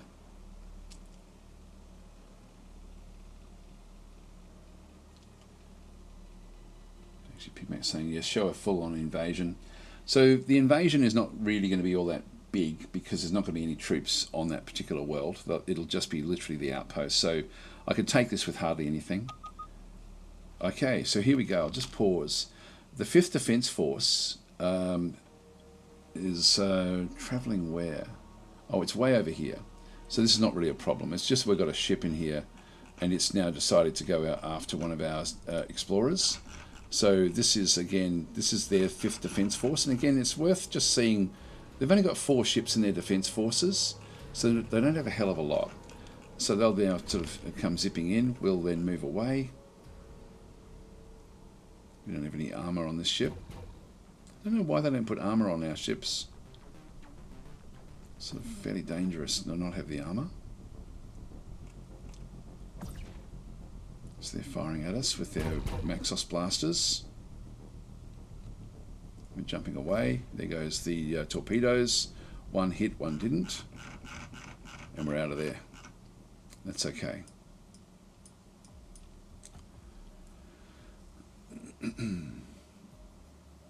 And we can't see if they've got fleets coming towards us. We don't know.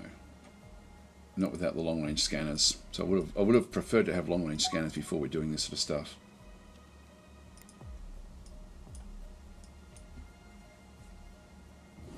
Just going to have myself a quick drink of water.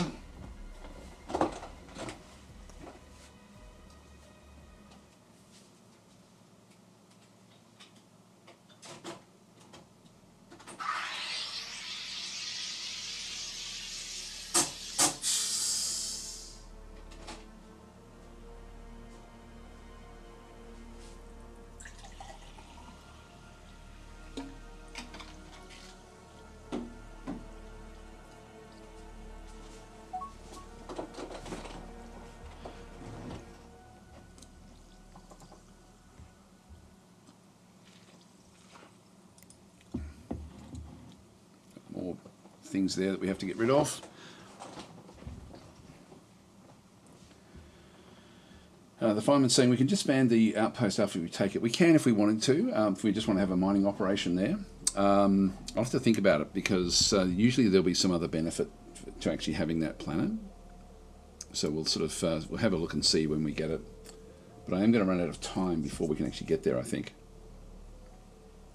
So outposts allow troops, as I recall, yes, yeah, it's a presence on the world, so it allows you to actually have to stop it. Like I can abandon the outpost and essentially then have it so it's just a mining operation, which in that way we don't get to claim the territory. That will end up back inside their territory, which will then put more pressure on. So by having the outpost, it does change our borders.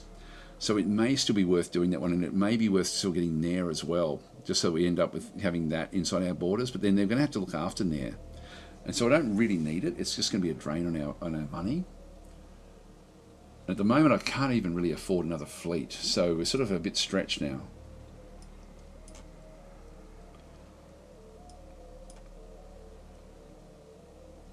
Yeah, in fact, you can see there the dotted line. This is not a this is an actual outpost. Sorry, a colony. That's a colony. These are just outposts.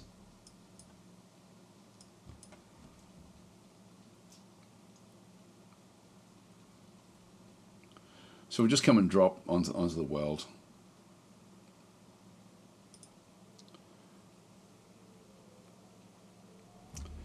Now the third is, you can see its fuel range is getting in tighter and tighter. Its jump range is still fairly high.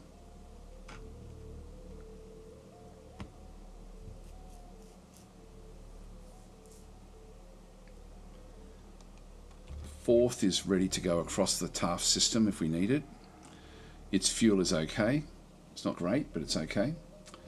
So Lorgius is in saying, in my opinion, everything that they have done in Distant Worlds 2 regarding ship design, like hard points, arcs of fire, is such immersion breaking from abstraction that Distant Worlds 1 and Distant Worlds 2 game was about. Yeah, so I think I like that it is now so detailed. I really like it a lot. Trying to implement tactical arcs to game when scale is part of the galaxy and days.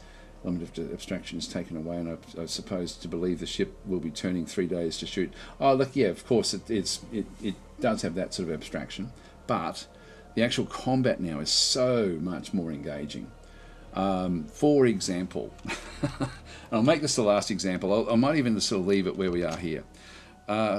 For example, if we go and have a look at the thing, for me the classic example is the Boscara and the Akdarians.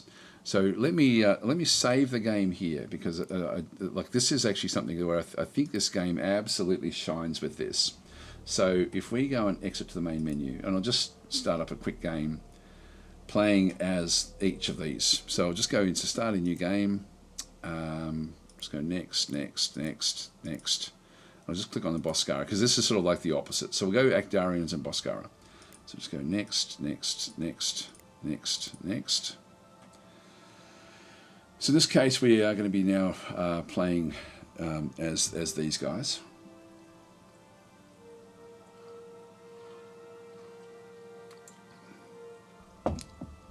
And so yes, the timing in the game still rattles forward, you know, and it does take like, you know, and that's just, it has to be done that way. Like there's no real way around it. Either that or you're playing in minutes and hours rather than days and weeks, or pretty second and minutes really, which would just be too long. So so when it is moving around, yes, it is different. So and it sort of has to be.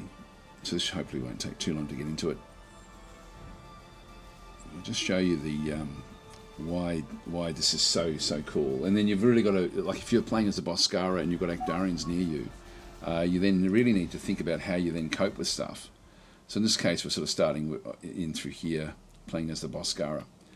If I go into their ship designs and have a look at their frigate as an example, where is it? There it is there, and just go to upgrade.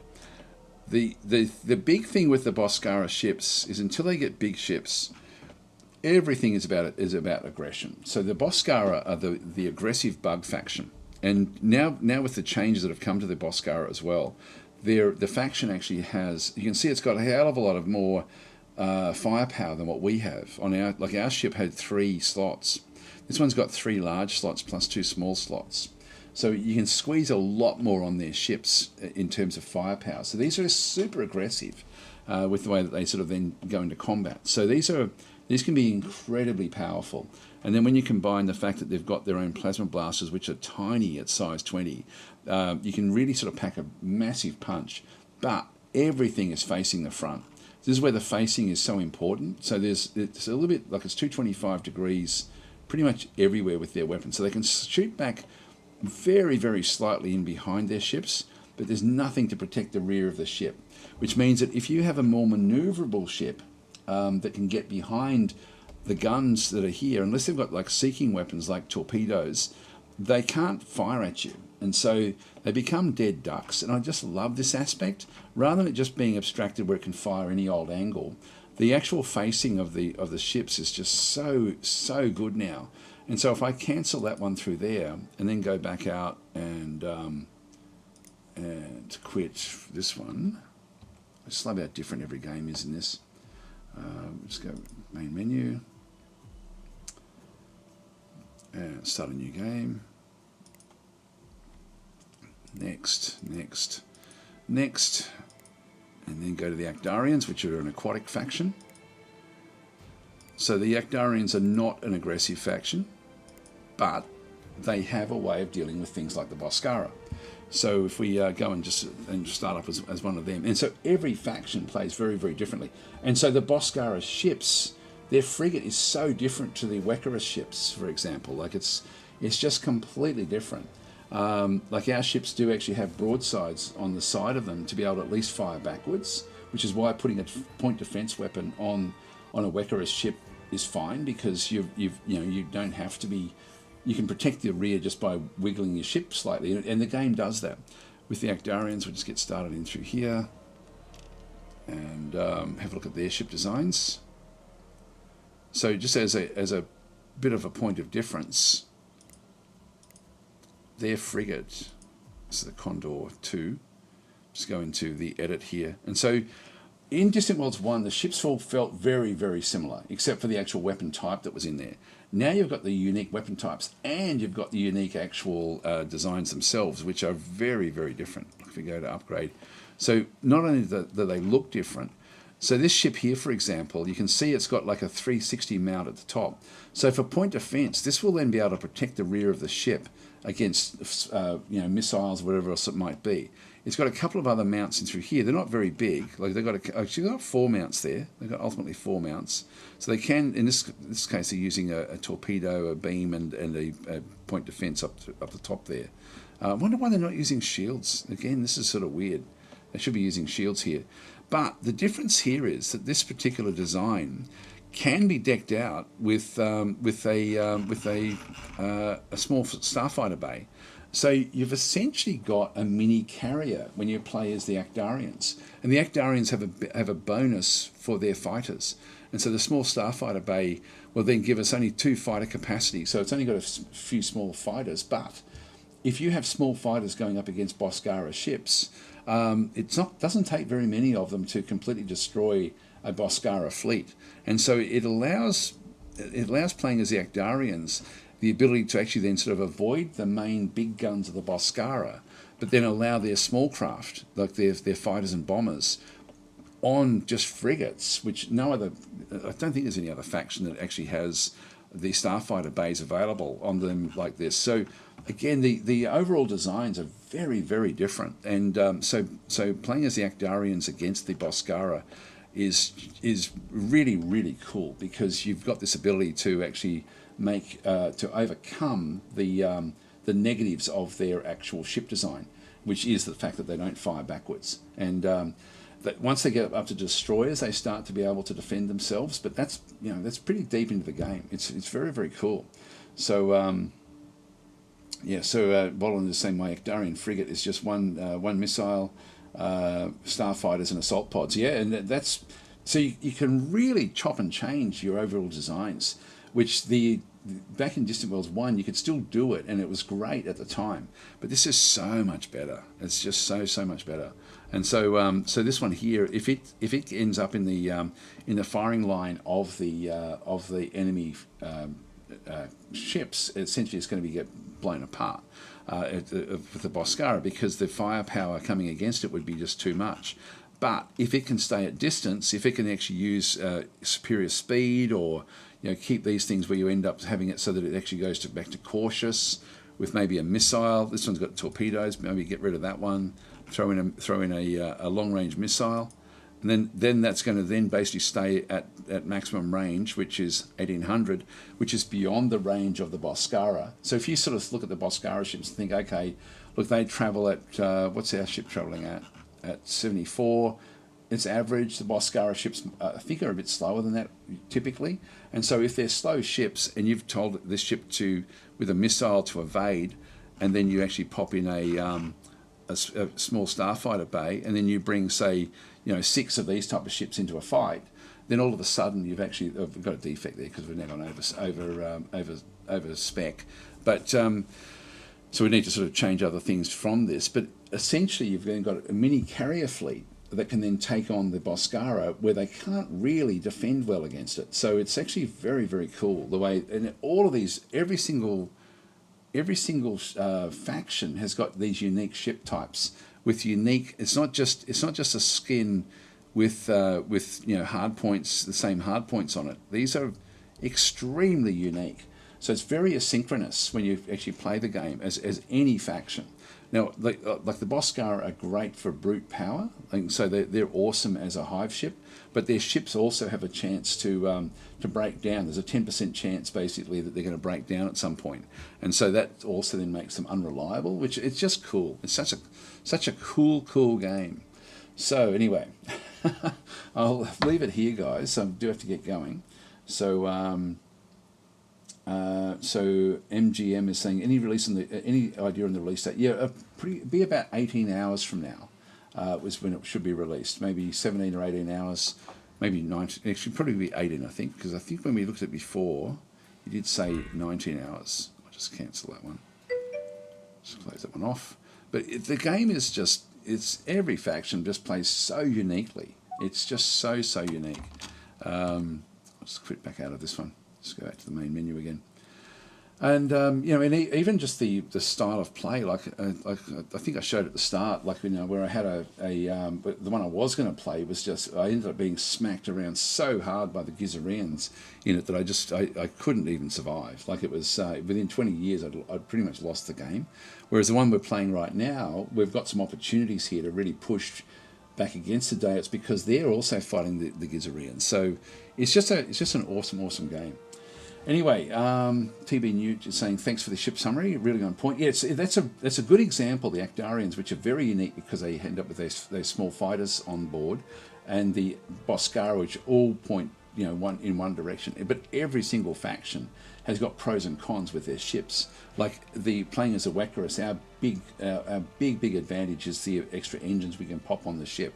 So we can ultimately end up being faster than anything else, and also the unique weapons that we have also do a lot of damage and we didn't get to see that. But tomorrow I'll be streaming again tomorrow, and so you'll see in that one that there will be a lot going on. Actually, tomorrow I may not be streaming tomorrow. No, I don't think I can. I'll try to stream in around. I've got another commitment actually, which is sort of funny. I'm doing a podcast with Eric from like the developer from of the game. I'll try to figure out how I can actually get in. I should be able to stream around it. Should be able to stream in around that. So I'll do it no matter what. There will be a stream tomorrow, but just not sure of the exact time. So anyway, guys, I'm not working tomorrow, so I've got a bit of flexibility there with my timing. Okay, so Boland's saying Wekkarus fast engines and long-range missile torps could be fun. Yeah, that could be, again, to sort of keep distance and then firing backwards if you need it to, particularly because you've got the broadsides that can fire straight back. So, yeah, it's just you've got so much option and so much scope with how you then sort of design your ships. I think it's really, really cool. Okay, 18 hours now, says Pigmac. Thanks for that. Yep, there we are. All right, guys. Well, I do have to leave it there. So, 18 hours before the DLC releases. I'm really impressed with it. Actually, I'll just finish off by showing you the Actarian, the Atuuk ships, and I've shown this a few times, but it just blows my mind. This is just so cool. I really didn't want to play as the Actarians, the Atuuks. They're not sort of a faction that I ever really enjoyed. But have a look at this, just the actual ship designs of them. This is their base. So the base looks really, really cool with the way that they sort of look. But then the actual ships themselves, if we just grab one of the ships, have a look at this particular ship through here, the Discarded Triumph. So it's just a really, really cool looking ship for the Atuuks. Very sort of Futurama-ish. With what they do. Their ships also blow up in space a bit as well, so they're very, very unreliable. But it's looks great. Again, just a beautiful, beautiful game. And their ships have also then got unique aspects about them as well. If we have a quick look at their ship designs, should be going. But anyway, frigates. Just go and do the upgrade. And so in this case, they've only got 3 engines maximum, so they're slow. So they're not like you've really, their ships are just sort of average to slow with whatever they're going to be doing. They've got a weapon that points backwards. What have they got? They've got I've got a torpedo on that one. Multi-beam defense is where? Just have to see if I can see it. Okay, there is a 360 mount there, so that one is fine for point defense, and another torpedo which sort of goes off on a funny angle from that side of the ship in 180 degrees. But torpedoes are seeking weapons, so it can sort of then spin back around and fire back the other way. But it's just again, everything's just different, with the way it sort of is set up. It's just awesome. Anyway, that's I'll leave that alone. It's as I said before, it's one of these very, very special type of games. It's very much a simulation game, but with such depth into it now, and each of these factions that they're bringing in really does enhance the game a lot. So Beoff saying, I like that the Atuuk Civ ships and the state ships have a different style to them. Should we have a look at that as well? Have a look at one. This is their freighters. So the freighters are more like their bases. So that's like a freighter, an Atuuk freighter. So yeah, they do look really quite different. It is very, very cool. It's my favourite ship designs in the game, actually, is what they've done with those. Yeah, they look 1950 sci-fi. Yeah, someone was saying the other day it looks very much like Buck Rogers in the 25th century type ships. And it really does. It looks great. So Gorik's saying, do I gain access to other ship race types through alliances? No, you don't. You can be gifted, sort of. You can if you are gifted ships, and then you don't sort of upgrade them. But typically, you would just have your style. Perry Roden style, says TB Newt. Anyway, guys, I've got to leave it there. So thanks for watching, and I will be back tomorrow, but it'll be around that podcast time. So it may be a bit later than normal, but I will be streaming at some point. Thanks for watching. I'll catch you then.